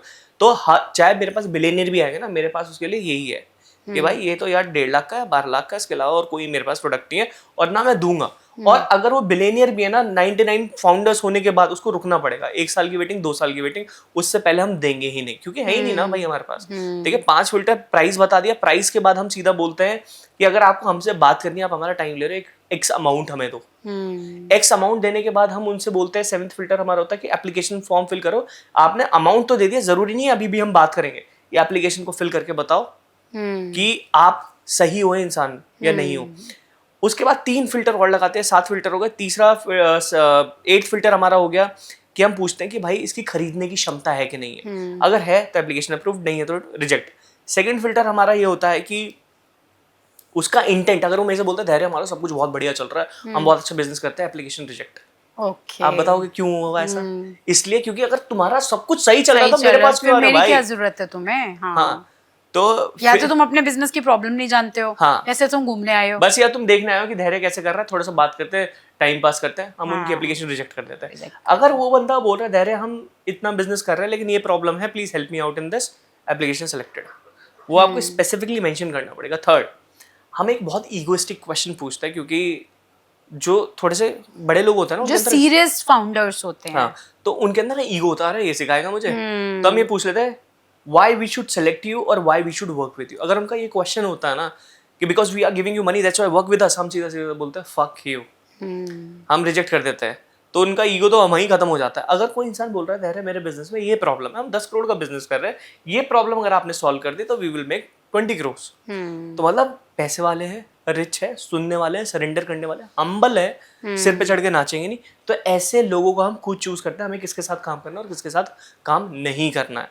इतने फिल्टर लगने के बाद मेरी टीम से कॉल जाता है, पूरा वेरिफिकेशन बैकग्राउंड चेक होता है कि आपने एप्लीकेशन भरी थी, आपका रेवेन्यू इतना है, ये है XYZ, पूरी चीज़ें वेरीफाई होता है। और उसके बाद जब वो मेरे पास सेल्स कॉल पाता है, धैर्य हमने ऑलरेडी डिसीजन बनाया हुआ है, वी जस्ट वांटेड टू सी कि ये हमारे लिए है कि नहीं था, बस आपसे कुछ बात करनी थी, बूम पेमेंट आया, डील क्लोज, खत्म। Very nice. सो जो B2B का क्वेश्चन धैर्य ने इतने अच्छे से एक्सप्लेन किया है, जहाँ तक आप लोगों को समझ में आया और जहाँ तक मुझे समझ में आया है, हम पुश सेल कर रहे हैं, हमें पता ही नहीं है कि हमारी राइट ऑडियंस क्या है। एक लीड जब आपके पास या एक कस्टमर जब आपकी सेल्स टीम के पास जा रहा है, उसके पीछे 10 फिल्टर अप्लाई किए गए हैं, जिसमें बहुत सारे चेक्स किए गए हैं, ताकि जब कस्टमर एक्चुअली आपके पास आकर बैठे तो वो सिर्फ आकर ये बोले कि एक दो क्वेश्चंस थे, इसके अलावा मेरे को सारी चीज़ें आपके प्रोडक्ट के बारे में क्लियर हैं। तो इस लेवल का अगर फाउंडर्स काम करना स्टार्ट करेंगे तो आई एम श्योर थोड़ा सा भी अगर इस सेशन से जितना धैर्य बता रहे हैं, अगर आप इसको बार बार रिपीट कर करके रीप्ले कर करके देखोगे और बिजनेस में थोड़ा थोड़ा इम्प्लीमेंट भी करना शुरू करोगे, आई एम श्योर आपका बिजनेस 0 से 1 लेवल पे तो पहुंच जाएगा। उसके बाद भी अगर आपको कहीं दिक्कत आती है तो आप धैर्य सर की टीम को कॉन्टैक्ट कर सकते हो। इनके जो फनल्स हैं उनमें आप जाकर फॉर्म फिल कर सकते हो, नंबर्स पे कॉन्टैक्ट कर सकते हो, आप मुझे बता सकते हो कि सेल्स में क्या इश्यूज आ रहे हैं, मैं आपको उसमें हेल्प कर सकती हूँ। बट इस चैनल का मेन पर्पस ये है कि जितना एक्सपीरियंस धैर्य के पास है, जितना एक्सपीरियंस मेरे पास है, वो जो मार्केट के अंदर वैल्यू ऐड कर रही है या मैं जो मार्केट के अंदर वैल्यू ऐड कर रही हूँ, आप लोगों को उससे अगर कुछ भी सीखने को मिल सके तो इस शो का पर्पस सॉल्व हो जाता है। सो नेक्स्ट हम मूव करते हैं कि ये demo and ROI pitch method क्या होता है B2B के अंदर। डेमो की आपको जब जरूरत पड़ती है जब आपके अंदर दम नहीं है, पहले देख लो ये है वो है। जब आपको पता है कि आप वो चीज कर ही दोगे, आप उसका पैसा ले रहे हो, that's the confidence, that's why people wanted to come to you. वो लोग करते हैं जिनको अपने काम पे कॉन्फिडेंस नहीं है। बहुत सारे इंस्टीट्यूट चल रहे हैं, डेमो दे के आ रहे हैं, चलो ROI निकालना है, लेकिन स्केल अप करो ना, कब तक करोगे डेमो देने के लिए? सो डेमो रिक्वायर्ड है, रिक्वायर्ड ही नहीं है, क्योंकि कस्टमर तो बोलता है डेमो दिखाओ। हम एंटरटेन ही नहीं करते ना ऐसे लोगों को। अगर वो विंडो शॉपिंग करने के लिए आए, अच्छा ठीक है पसंद आएगा, भाई we are the Rolex of this industry, fuck you. आप सेलेक्ट नहीं करोगे, हम सेलेक्ट कर रहे हैं कि हमें आपके सिर पे हाथ रख के ग्रो करना है कि नहीं करना है। हम देखेंगे कि पहले आपको एक्चुअली में आप उस लेवल पे हो कि हमारी सर्विसेज ले सको, इसलिए हम लो टिकट में कभी जाते ही नहीं, बिल्कुल देखते भी नहीं है उसको। चलो थोड़े से ऑब्जेक्शन हैंडलिंग रोल करते हैं, जहाँ पे एक कस्टमर का रोल प्ले करती हूँ कि, और आप मुझे क्लोज करने की कोशिश करना, और ब्रॉडर उस पे करेंगे। मतलब इट्स नॉट अबाउट धैर्य's product, because I know that there are 10 filters. एक नॉर्मल सेल्स की बात करते हैं, जहाँ पर जब भी कोई बिजनेसमैन या कोई सेल्समैन सेल्स करने की कोशिश करता है, कॉमन उसके पास जो प्रॉब्लम्स आती हैं सेल्स टेक्निक में, वो ये जो पहली आती है कि मुझे लगता है कि आपका प्रोडक्ट महंगा है, राइट? हम धैर्य के प्रोडक्ट की बात नहीं कर रहे हैं, हम नॉर्मल बात कर रहे हैं कि जब ये क्वेश्चन आता है मार्केट में कि आपका प्रोडक्ट महंगा है, एक सेल्समैन को या एक फाउंडर को इसके ऊपर क्या ऑब्जेक्शन देने चाहिए, कैसे हैंडल करना चाहिए? मैं सीधा उनसे पूछूंगा कि कितना महंगा आपको लग रहा है, आप क्या बोलोगे इसके लिए? कितना महंगा लग रहा है निधि आपको? महंगा है, बस महंगा है। आपकी सक्सेस से ज्यादा महंगा है क्या? नहीं, सक्सेस से ज्यादा तो नहीं है। That's it, that's the killing objection. So you are saying कि हमें कस्टमर को वैल्यू ऐड करना है, उसको ये दिखाना है कि जो मेरा प्रोडक्ट है वो तेरी सक्सेस से ज़्यादा महंगा नहीं है। तो दोनों को कंपेयर कर लो, बजाय इसके कि कॉम्पिटिटर्स को आप कंपेयर करो कि मेरा प्रोडक्ट यहाँ पे मुझे ये प्रोडक्ट इस प्राइस पे मिल रहा है, वहाँ इतने का मिल रहा है। जिस प्रोडक्ट को अगर आप हमारे पास आए और आपको इस प्रोडक्ट के प्राइस के ऊपर आपको सक्सेस दिख रही है या पैसा कमा पा रहे हैं या कोई स्किल ऐड हो रहा है जिससे आगे जाके आप मार्केट में सस्टेन कर पा रहे हैं, तो आपको जो कंपैरिजन करना है वो इससे करना है, ना कि मार्केट में दूसरा बंदा आपको क्या दे रहा है।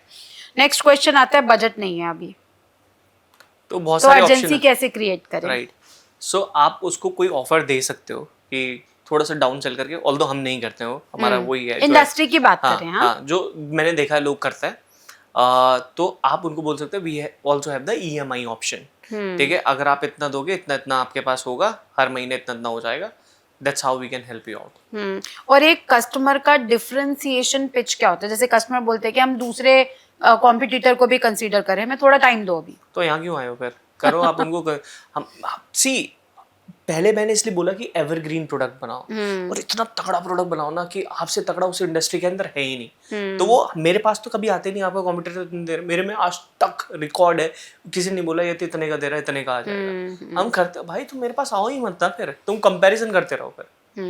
सो इसके लिए मैं एक आंसर देना चाहूँगी कि जब भी अगर कोई आपके पास आकर ये बोले सेल्स टीम को कि कॉम्पिटिटर ये दे रहा है, आपको अपने कंपटीशन का पूरा रिसर्च करके रखना है। या तो आप नंबर 1 हो, आपके आसपास कोई भी ना हो, जो आप डिलीवर कर रहे हो वो कोई और नहीं करे, तब तो आप नंबर 1 है, जैसे धैर्य जी हैं, रोलेक्स हैं। पर अगर आप एक नॉर्मल प्रोडक्ट दे रहे हैं जिसके कॉम्पिटिटर्स मार्केट में अवेलेबल हैं, अपनी सेल्स टीम के पास कंपैरिजन ज़रूर देना कि वहाँ पर क्या मिल रहा है, क्या बेनिफिट्स वो लोग दे रहे हैं, क्या ऑफर्स दे रहे हैं, क्या आपको कॉम्बोज दे रहे हैं। एक्चुअली कस्टमर को जब आप डिफरेंशिएट करते हो कि आपको यहाँ पे 5 चीज़ें मिल रही हैं, यहाँ पे आपको 7 चीज़ें मिल रही हैं, इन 5 चीज़ों से या तो आपका करियर बिल्ड होगा, या आपके धंधे में इम्पैक्ट आएगा, या आप पैसा कमा पाओगे, या आप अपनी जॉब चेंज कर पाओगे, या फ्रीलांसिंग कर पाओगे। इसी के ऊपर पूरा ब्रह्मास्त्र बिजनेस का समाया हुआ है। अगर ये 5 चीज़ें आपने कस्टमर को रियलाइज़ करा दी कि हम 5 दे रहे हैं, वो 7 दे रहा है, पर हमारी इन 5 चीज़ों से जो तेरी प्रॉब्लम है, जो इन 5 चीज़ों में आएगी, अगर वो सॉल्व होती है तो पैसा मैटर नहीं करता। अपने अपने प्रोडक्ट को कॉन्फिडेंटली कस्टमर के आगे प्लेस करो उसकी नीड के हिसाब से। हमारे ऑब्जेक्शन हैंडलिंग रोल ख़त्म होते हैं यहाँ पर।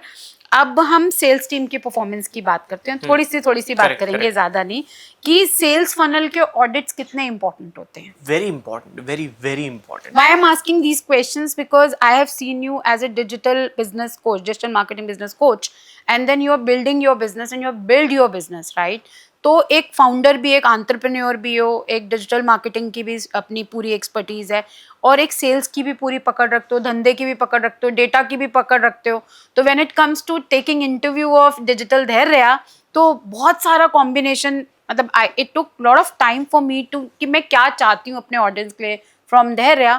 तो ये क्वेश्चंस मुझे लगता है लेजिटिमेट आएंगे, जहाँ पर क्योंकि मैं आपको एक एज ए फाउंडर देख पा रही हूँ जिसने अपना खुद का बिजनेस बिल्ड किया है। तो एज ए फाउंडर आप सेल्स ऑडिट कितने इंपॉर्टेंट समझते हो? इट्स लाइक प्लस डेटा, हाँ, सेल्स फनल ऑडिट की बात करते हैं कि सेल्स फनल ऑडिट कितना इंपॉर्टेंट है। Very important. आपको अपना टॉप इंसान ढूंढना है ना कंपनी का, 4-5 टॉप लोग ढूंढने जो अच्छी सेल्स निकाल रहे हैं। तो आपको जैसे आप कैंपेन का ROI देखते हो ना, एक इंसान का ROI देखो। अभी हमारी कंपनी में एक मानसी है, ठीक है, मैंने बोला मानसी मैं तुझे 45,000 दे रहा हूँ, तो इसमें से जितना बनाएगी ना, मेरा प्रोडक्ट 1.5 लाख का है, तो इसमें से जितना बनाएगी ना मैं तुझे 10,000 रुपये का कमीशन दूंगा। हमारे कमीशन बहुत hefty हैं। तो मानसी ने कहा ठीक है सर, मेरा पहला है, मैं ट्राई करके देखती हूँ। उसको काफ़ी टाइम हो गया, वो सेटर की तरह काम करती है। मैंने कहा क्लोजर की तरह कर, it's time to buckle up. तो उसने मेरे से बोला कि ठीक है, मैं ट्राई करती हूँ। तो पहले 4-5 दिन तक कोई फर्क नहीं आया, मतलब कोई नहीं आया। 10 दिन निकल गए, कोई सेल्स नहीं आई। उसके अगले 5 दिन के अंदर वो प्रैक्टिस कर करके तगड़ी हो गई। उसको पता, वो मेरे पास आती, सर ये ऑब्जेक्शन आ रहा है, ये ऑब्जेक्शन आ रहा है। मैंने कहा ये ऑब्जेक्शन ले, एक हमने प्रिपेयर करा कि ये डिलीवरी हमारी। उसके बाद उसने 5 सेल करी। मतलब हमने कुछ 7.5 लाख रुपए का बिजनेस कर लिया था 15 दिन तक आते आते। मतलब 45,000 इन्वेस्ट करे थे टोटल, 7.5 लाख का उसमें बिजनेस आ गया। और आखिरी के दिन फिर उसकी सेल्स कॉल गड़बड़ हुई, कुछ गड़बड़ हुआ।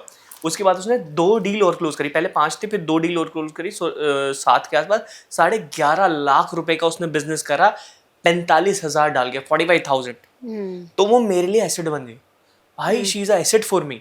अब सेम चीज मैं दूसरे बंदे का कैंपेन चलाऊंगा और मैं कहूंगा मैं तुझे 45,000 डिप्लॉय कर रहा हूँ। अब वो देखेगा कि 45 में मुझे कितना ROI लगे, देखे जो उसके माइनस में लेके आ रहा है वो मेरे लिए वो सेल्स पर्सन नहीं है, कैंसिल।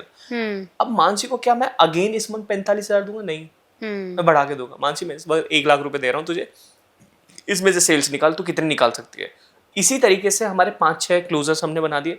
उनका एक बजट है, बजट के बाद एनालाइज दिया जाता है कि भाई तुमने कितना कन्वर्जन करा, कितने लोग आपके पास आए, कितने लोगों से बात हुई, कितना % तुम्हारा कन्वर्जन रेट है, लोगों के ऑब्जेक्शन क्या रहे, वो सारी चीज़ें हम उनको पूरा बताते हैं, देखते हैं। और वो एक बंदे का ROI हमारे पास कितना है, तो वो चीज़ हम इस तरीके से एनालाइज करते हैं। तो सेल्स फनल ऑडिट के बारे में अगर मैं आपको बता पाऊँ छोटे शब्दों में कि सेल्स फनल ऑडिट बहुत इंपॉर्टेंट होता है। आपका जो टीम मेंबर आपके लिए प्रोडक्ट सेलिंग कर रहा होता है उसका आरओआई एज बिजनेस में निकालना इज़ वेरी इंपॉर्टेंट। और ये सारी चीज़ें कब आती हैं? जब आप वाई एनालिसिस करते हो, आपका रिव्यू मैकेनिज्म होता है, आपका ऑडिट मैकेनिज्म होता है कि आपके टीम मेंबर को कहाँ पर प्रॉब्लम आ रही है। जैसे धैर्य ने बताया कि जब धैर्य ने डिस्कशन किया अपने टीम मेंबर के साथ तो उसने आकर पूछना शुरू किया कि ये ऑब्जेक्शंस आ रहे हैं, मैं कैसे हैंडल करूं।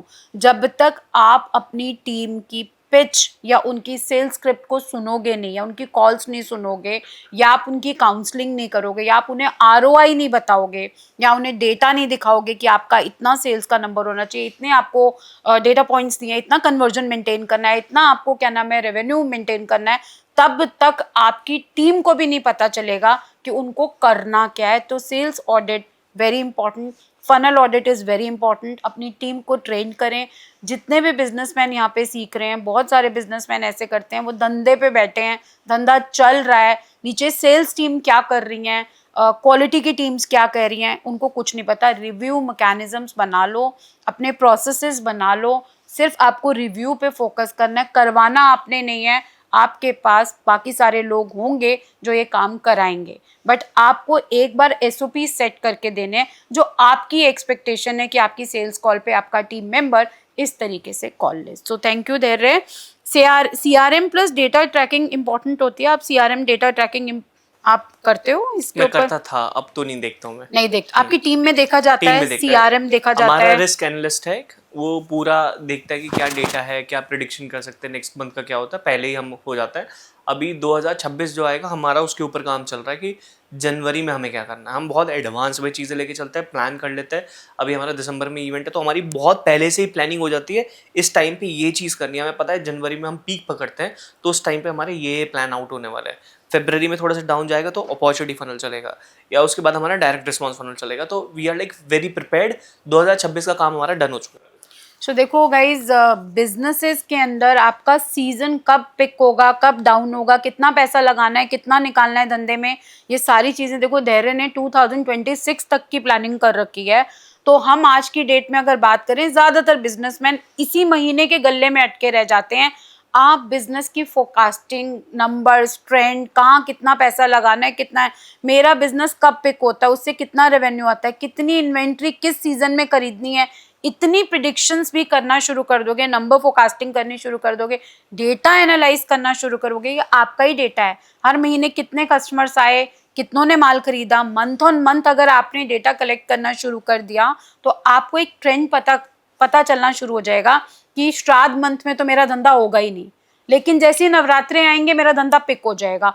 तो डेटा, अपना कस्टमर बेस इंपॉर्टेंट है रिव्यू करने के लिए। सो परफॉर्मेंस कोचिंग में बिलीव करते हो या फायरिंग डिसीजंस में बिलीव करते हो? Performance, that's it. Performance is something which is very important to मी।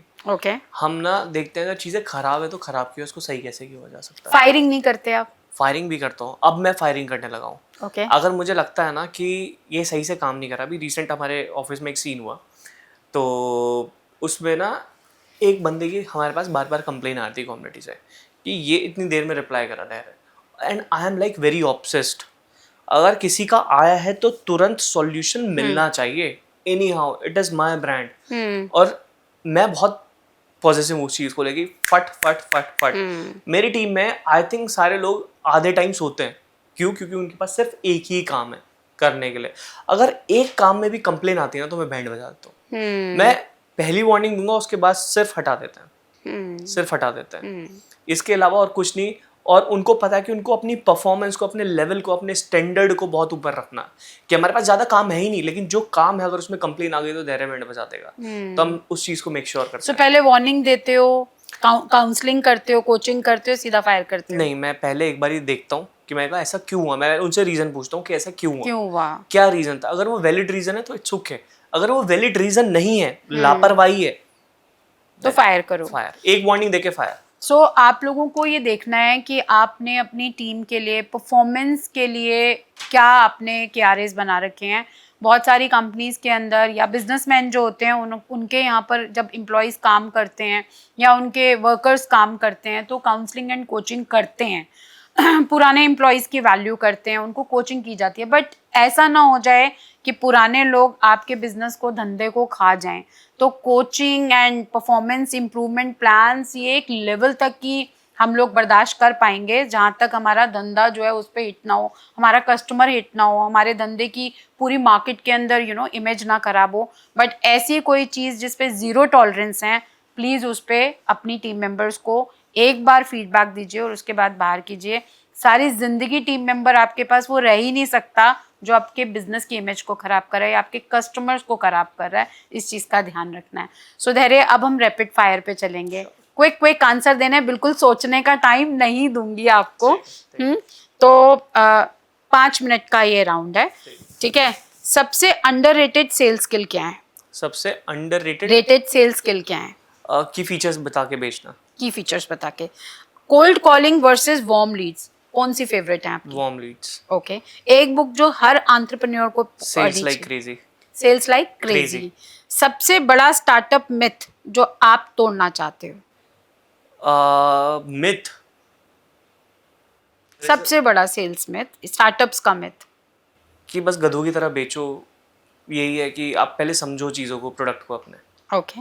अगर आपके पास सिर्फ 10,000 हो मार्केटिंग के लिए तो आप क्या करोगे? मैं सारा यूट्यूब पे लगा दूंगा। सारा यूट्यूब पे लगा दें। सो गाइज, मेरे को ना ये भी पता है कि धैर्य मैनिफेस्टेशन में बहुत बिलीव करते हैं। आपने अभी देखा होगा, मुझे इमेजिन करवाया उन्होंने, मैं बुर्ज खलीफा पे थी, मेरे बच्चे, मेरे हस्बैंड, सब लोग, पेरेंट्स भी बैठे हुए थे वहाँ पर। तो धैर्य, मैनिफेस्टेशन बिजनेस में एंड सेल्स में कितना रोल प्ले करता है? It's like very important. क्यों? मैं आपको बताता हूँ। मेरी माँ ने ना मुझे उसकी तरह, क्या कहते हैं, इस आइंस्टाइन की तरह पाला है। ओके। वो मेरे से बोलती थी ऐसा पॉसिबल नहीं है कि ये तू नहीं कर सकता। ओके। उन्होंने मुझे बचपन से यही चीज़ सिखाई है, तू नहीं कर सकता, ऐसा हो ही नहीं सकता। तो मैं पूछता था मम्मी ऐसा हो जाएगा? मम्मी बोलती थी हाँ हो जाएगा। तो पहले ना हमारे पास एक फैक्ट्री थी जिसकी मैं मार्केटिंग कर रहा था, सिम्बावली शुगर करके। ट्रस्ट शुगर के छोटे छोटे शैसे आते हैं उसके। तो हम ना नोएडा जा रहे थे, तो बस में एक येलो कलर की बस चलती थी, तो मेरा हाथ कट गया था। तो मेरे हाथ से ब्लड आ रहा था और मैंने वाइट कलर की शर्ट पहनी हुई थी, तो वो पूरी शर्ट पे लग गया था। अब मीटिंग में गए, लोगों ने पूछा कि क्या हो गया, तो फिर पता लगा, मैंने कहा कि आज मेरी गाड़ी ख़राब हो गई थी, तो मैं ऐसा, पर मेरे पास गाड़ी ही नहीं थी। तो बड़ा ऑकवर्ड लगता था मीटिंग में जाने के लिए। तो मैंने अपनी घर आके मम्मी से बोला, मम्मी यार गाड़ी चाहिए यार, कैसे भी जुगाड़ कराओ, कुछ करो, सेकंड हैंड गाड़ी लेते हैं। तो मम्मी ने कहा सेकंड हैंड कुछ मत लियो कभी अपनी लाइफ में, जो भी लेना नया लेना है। मैंने कहा ठीक है। मैंने कहा तो दिलाओ अब, कि कोई हमारा हिसाब किताब नहीं है, क्योंकि मिडिल क्लास फैमिली में होता ही नहीं है कुछ चीज़ें। एक बार गलती से बाहर डिनर कर लिया तो पूरे महीने का बजट हिल जाता था। तो मम्मी ने कहा कि आ जाएगी तो बस काम करता रहे। तो मैंने कहा ठीक है चल, नहीं आ रही है तो क्या। तो मैं ना पहले ऐसे अपनी मम्मी के साथ ना सोसाइटी में घूमता था डिनर करने के बाद। तो हम घूम रहे नीचे, मैंने देखा कि यार वहाँ पे एक गाड़ी खड़ी हुई है i20। मैंने कहा i20 लेनी है, i20 लेनी है। हर जगह मुझे वो दिखाई देने लगी और विदिन एक हफ्ते के अंदर वो नई ब्रांड न्यू मेरे नीचे खड़ी हुई थी, क्योंकि मैं इतना ज़्यादा इंटेंसिटी के साथ उसको मैनिफेस्ट कर रहा था, देख रहा था, इंटरनेट पे खोल के देख रहा था, बार बार देख रहा था। और उसी दौरान मैंने उसके लिए काम भी करा। ऐसा नहीं कि मैंने उसे काम नहीं करा। बहुत सारे मैनिफेस्टेशन लोग क्या करते हैं कि भाई पानी में वैसे बोलो, उसको पी जाओ, एवरीथिंग इज बुलशिट। भाई तुम्हें काम करना पड़ता है। Of course. अगर आप काम नहीं कर रहे हो तो कुछ भी नहीं होगा। अब जब पहली बार इंसान चांद पे गया हो तो पहले उसने सोचा है, उसकी सोच में है। या कोई भी बिजनेस ओनर सोच रहा है मुझे ऐसा करना है, तो उसकी पहले सोच में है, उसके बाद उसका प्लान बनता है। प्लान बनने के बाद उसके ऊपर काम होता है बहुत इंटेंसिटी के साथ। एक कहानी सुनाता हूँ आपको। एक बार क्या होता है, एक फार्मर होता है, वो ट्रैक्टर चला रहा होता है खेत के अंदर। तो वो ट्रैक्टर पलट जाता है। उसकी 2 बच्ची होती है, 11 साल की और एक 6 साल की। तो दूर बैठी होती है, उसको देखते हैं उसके पापा ट्रैक्टर के नीचे आ जाता है।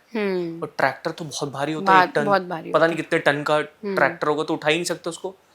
अब क्या हुआ कि उसकी जो छोटे वाली बच्ची थी और वो दोनों एकदम भाग के आए, पापा पापा क्या हो गया, पापा क्या हो गया। तो वो क्या करा, उसने उन दोनों लड़कियों ने मिलकर ना ट्रैक्टर उठा दिया, क्योंकि उनकी इंटेंसिटी और इंटेंशन प्योर थी कि मुझे अपने पापा को बचाना और पूरी जान लगा दी। तो उन्होंने ट्रैक्टर उठा के अपने पापा को निकाल दिया। उसके पापा शॉक्ड रह गए।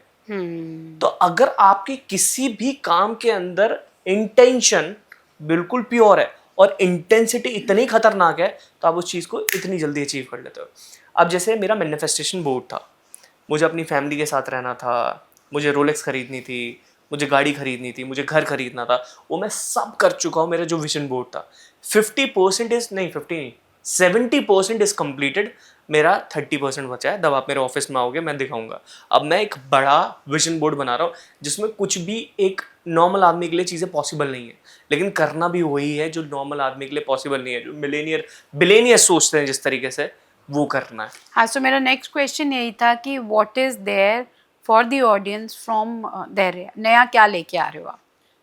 सी सबसे इम्पॉर्टेंट है ना, जब भी मेरे साथ कोई क्लाइंट जुड़ता है ना, मैं कहता हूँ भाई बिल्कुल छोटा मत सोचो, बिल्कुल छोटा मत सोचो।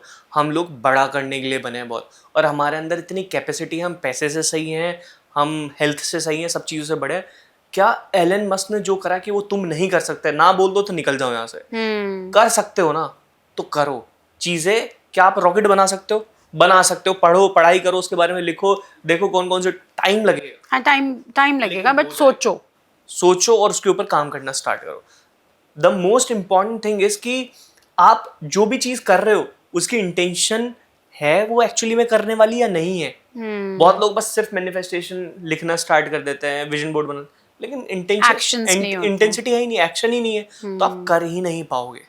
मेरे लिए आई थिंक मेरे से पावरफुल कोई नहीं है मैनिफेस्टेशन के अंदर। जो आज मैंने अभी मैनिफेस्ट कर लिया, शायद दुनिया को कोई कोच नहीं होगा जितनी जल्दी वो चीज़ मैनिफेस्ट कर ले। मैं बहुत तेज़ी से मैनिफेस्ट करता हूँ चीज़ों को, क्योंकि मेरी इंटेंसिटी और इंटेंशन बहुत क्लियर होती है, और वो वही होती है, मुझे पता है कि जो नेक्स्ट लेवल में मैं कर सकता हूँ। तो मैनिफेस्टेशन बहुत इंपॉर्टेंट है। सोचो, सोचना बहुत इंपॉर्टेंट है। खाली टाइम स्पेंड करना अपने साथ बहुत इंपॉर्टेंट है। अगर आप खाली टाइम अपने साथ स्पेंड कर रहे हो, सोचना बहुत ज़्यादा ज़रूरी है। अगर आप इन बिजनेस काम कर रहे हो ना, तो आप कभी सोच नहीं सकते, लेकिन ऑन बिजनेस काम कर रहे हो ना, इतना होना चाहिए कि आपको हफ्ते में 5 घंटे काम करना है, और बाकी सिर्फ आपको अपनी सोच के साथ टाइम स्पेंड करना है। और बड़ी चीज़ें क्या होंगी, और बड़ा क्या हो सकता है, इससे बड़ा कौन कर रहा है, इंडस्ट्री में नंबर 1 कौन है, उसके ऊपर क्या होगा, हम कैसे अनटचेबल होंगे कि हम सबसे ऊपर पहुंच गए, कोई नीचे देख रहे हैं कि जो नंबर 1 थे वो 10,000 फीट नीचे हमसे खड़े हैं, कोई हमें छू नहीं सकता, इतना बड़ा कैसे सोच सकता। राइट। तो नेक्स्ट आपका वेंचर क्या आ रहा है? मैंने आपका वेबसाइट देखा, बहुत सुंदर है, तो क्या आप नया लेके आ रहे हो? अभी हम क्या कर रहे हैं ना, हम एक्सपीरियंशियल लर्निंग कर रहे हैं। ओके। तो हमारी 3 कंट्री में हम अपने क्लाइंट्स को लेके जा रहे हैं। पहला दुबई, दुबई के बाद पहले तो दिसंबर में यहीं पे हो रहा है नोएडा में, फिर दुबई हो रहा है, दुबई के बाद साउथ अफ्रीका केप टाउन में हो रहा है, फिर जापान में हो रहा है। अब इसमें होता क्या है, this is a mastermind. Okay. मैंने जैसे बताया कि हम 99 फाउंडर्स ही ले रहे हैं, because we wanted to become a Rolex of this industry. Right. तो हम सिर्फ 99 फाउंडर्स को ले रहे हैं, उससे ज़्यादा हम लेंगे ही नहीं। अब उसमें होता क्या है कि हम ना वही चीज़ें डिस्कस करते हैं जो इंडस्ट्री के अंदर चल रहा है। हमारे पास एक एक्स्ट्रा एज रहती है कि सबसे पहले हम ही प्रैक्टिस कर रहे हैं, जो सबसे पहले चीज़ें बनी हैं, बिल्ड हुई हैं, जिस प्रॉब्लम पे काम हुआ वो सबसे पहले हमारे पास है। और वही हमारे कस्टमर को हम बताते हैं, इसलिए वो ज़्यादा पैसा बना देता है। अगर आप मेरी वेबसाइट पे जाके देखो, 90 डेज के अंदर लोगों ने 1-1 करोड़ 2-2 करोड़ बनाए हैं। हमारे क्लाइंट है सलमान, उन्होंने 5 दिन के अंदर 85 लाख रुपीज़ अचीव करे। पूरा वेबसाइट में पड़ा है, पॉडकास्ट में पड़ा है। तो हमारा क्या होता है, हमारा एक सी सूट है। सी सूट बेसिकली वो होता है जो पावरफुल ए प्लेयर्स हैं, उनका एक्सेस आपके पास रहेगा, जो भी इंडस्ट्री में हो रही है पूरी कम्युनिटी का एक्सेस आपके पास रहता है। और हमारा जो क्लास होता है ना, वो सुबह 9 बजे स्टार्ट होता है कंसल्टेशन, और वो होते होते 1 बजे तक जाता है। 1 बजे तक हम पूरा डॉट नंबर्स फिगर्स बात करते हैं कि एग्जैक्टली ये करके ये होगा, and that is for sure. Data analyst वगैरह हमारे पास बहुत सारे लोग रहते हैं कि ये बिजनेस में इम्प्रोवाइज कर लिया तो वहाँ तक पहुँचोगे। उसके बाद खाली यही नहीं रहता है, हम अपने क्लाइंट को प्राइवेट यॉट पे लेके जाते हैं, जहाँ पे हमारा एक अच्छा डिस्कशन होता है, पार्टी होती है, जहाँ पे बिलियनियर्स आते हैं, मिलियनियर्स आते हैं, उनके माइंडसेट के बारे में डिस्कस करते हैं। अगर आपके पास एक फक यू मनी है, उसको कहाँ इन्वेस्ट करना है आपको, बहुत सारी चीज़ें होती हैं। और हम रात को डिनर साथ करते हैं, सब एक ही होटल में रहते हैं, पूरा होटल पूरा बुक कर लेते हैं हम, पूरी प्रॉपर्टी होती है। मतलब बहुत मजा आने वाला है। जो लोग, मतलब बिजनेस भी बढ़ेगा, लाइक माइंडेड लोग भी होंगे, एक्यूमेन भी होगा, लोगों बिजनेस इंटेलिजेंस होंगे, नए आइडियाज होंगे, ग्रोथ माइंडेड पीपल होंगे, और थोड़ा धंधे से अलग जाकर आप डिस्कशंस भी कर पाओगे, सीख भी पाओगे। राइट। तो वेरी इंपॉर्टेंट। तो कब लॉन्च हो चुका है आपका ये लॉन्च? ये ऑलरेडी लॉन्च हो चुका है, कुछ लोग आ चुके हैं। अगर आप लोगों को भी पार्ट होना है, डायरेक्ट नहीं पार्ट हो पाओगे, तो दिसंबर में हमारा एक ऑलरेडी इवेंट हो रहा है, यहाँ पे नोएडा के अंदर ही हो रहा है। ओके। एंड उसके अंदर वही लोग होंगे जो हमारी कम्युनिटी वाले लोग हैं। ओके। एंड उसके बाद उसमें से कुछ लोग सेलेक्ट होंगे जो फिर हमारे मास्टरमाइंड में जा पाएंगे। अगर आप वो नंबर अचीव कर पाओगे तो ऑलमोस्ट हमारी कम्युनिटी के लोग काफ़ी लोग अचीव करवा लेते हैं। Okay. लेकिन उसके बाद हम फिर अलग अलग कंट्री में एक्सपीरियंशियल लर्निंग जो होती है कि भाई आप सोचो कि आप इंडिया में हो, गुएगे मेंढक हो, अभी अपने शहर में हो। अब सोचो कि आप एक कंट्री में गए, आपने वहाँ के कल्चर के बारे में जाना, वहाँ के लोगों के बारे में जाना, कि आपका एक प्रोडक्ट अभी आपने एवरग्रीन प्रोडक्ट बनाया अकॉर्डिंग टू इंडिया, लेकिन पूरे वर्ल्ड के हिसाब से कैसे बनाना है, आपका अपने बिजनेस को इतना ज्यादा कैसे फैलाना है कि आपके पास कभी पैसों की कमी नहीं होनी चाहिए। अगर आप सोच रहे हो आज मुझे बुगाटी वेरॉन चाहिए, फरारी चाहिए, क्रेडिट कार्ड निकाला, फेंका, गाड़ी पूरी खड़ी होनी चाहिए। तो इस तरह का विजन लेके चलो, तो मेरा तो विजन है ही है। ओके, सो आज का जो हमने पॉडकास्ट किया है या जो शो किया, इसके अंदर आई एम श्योर जितने भी स्टार्टअप्स हैं, बिजनेस ओनर्स हैं, हमने बहुत सारे डिस्कशंस किए हैं जिसमें लर्निंग्स की बात की है, डिजिटल मार्केटिंग की बात की है, सेल्स फनल्स की बात की है, माइंडसेट की, बिजनेस माइंडसेट की बात की है कि आप कैसे सोचोगे तो आप कर पाओगे। अगर आपको कुछ भी क्वेश्चंस रहे जो आप धैर्य जी से पूछना चाहते हैं, मुझसे पूछना चाहते हैं, तो आप कमेंट कर सकते हैं। आप धैर्य सर के यूट्यूब के चैनल पे भी जा सकते हैं, आप इनकी वेबसाइट पे भी जा सकते हैं, बहुत सुंदर वेबसाइट है, मैंने देखी है।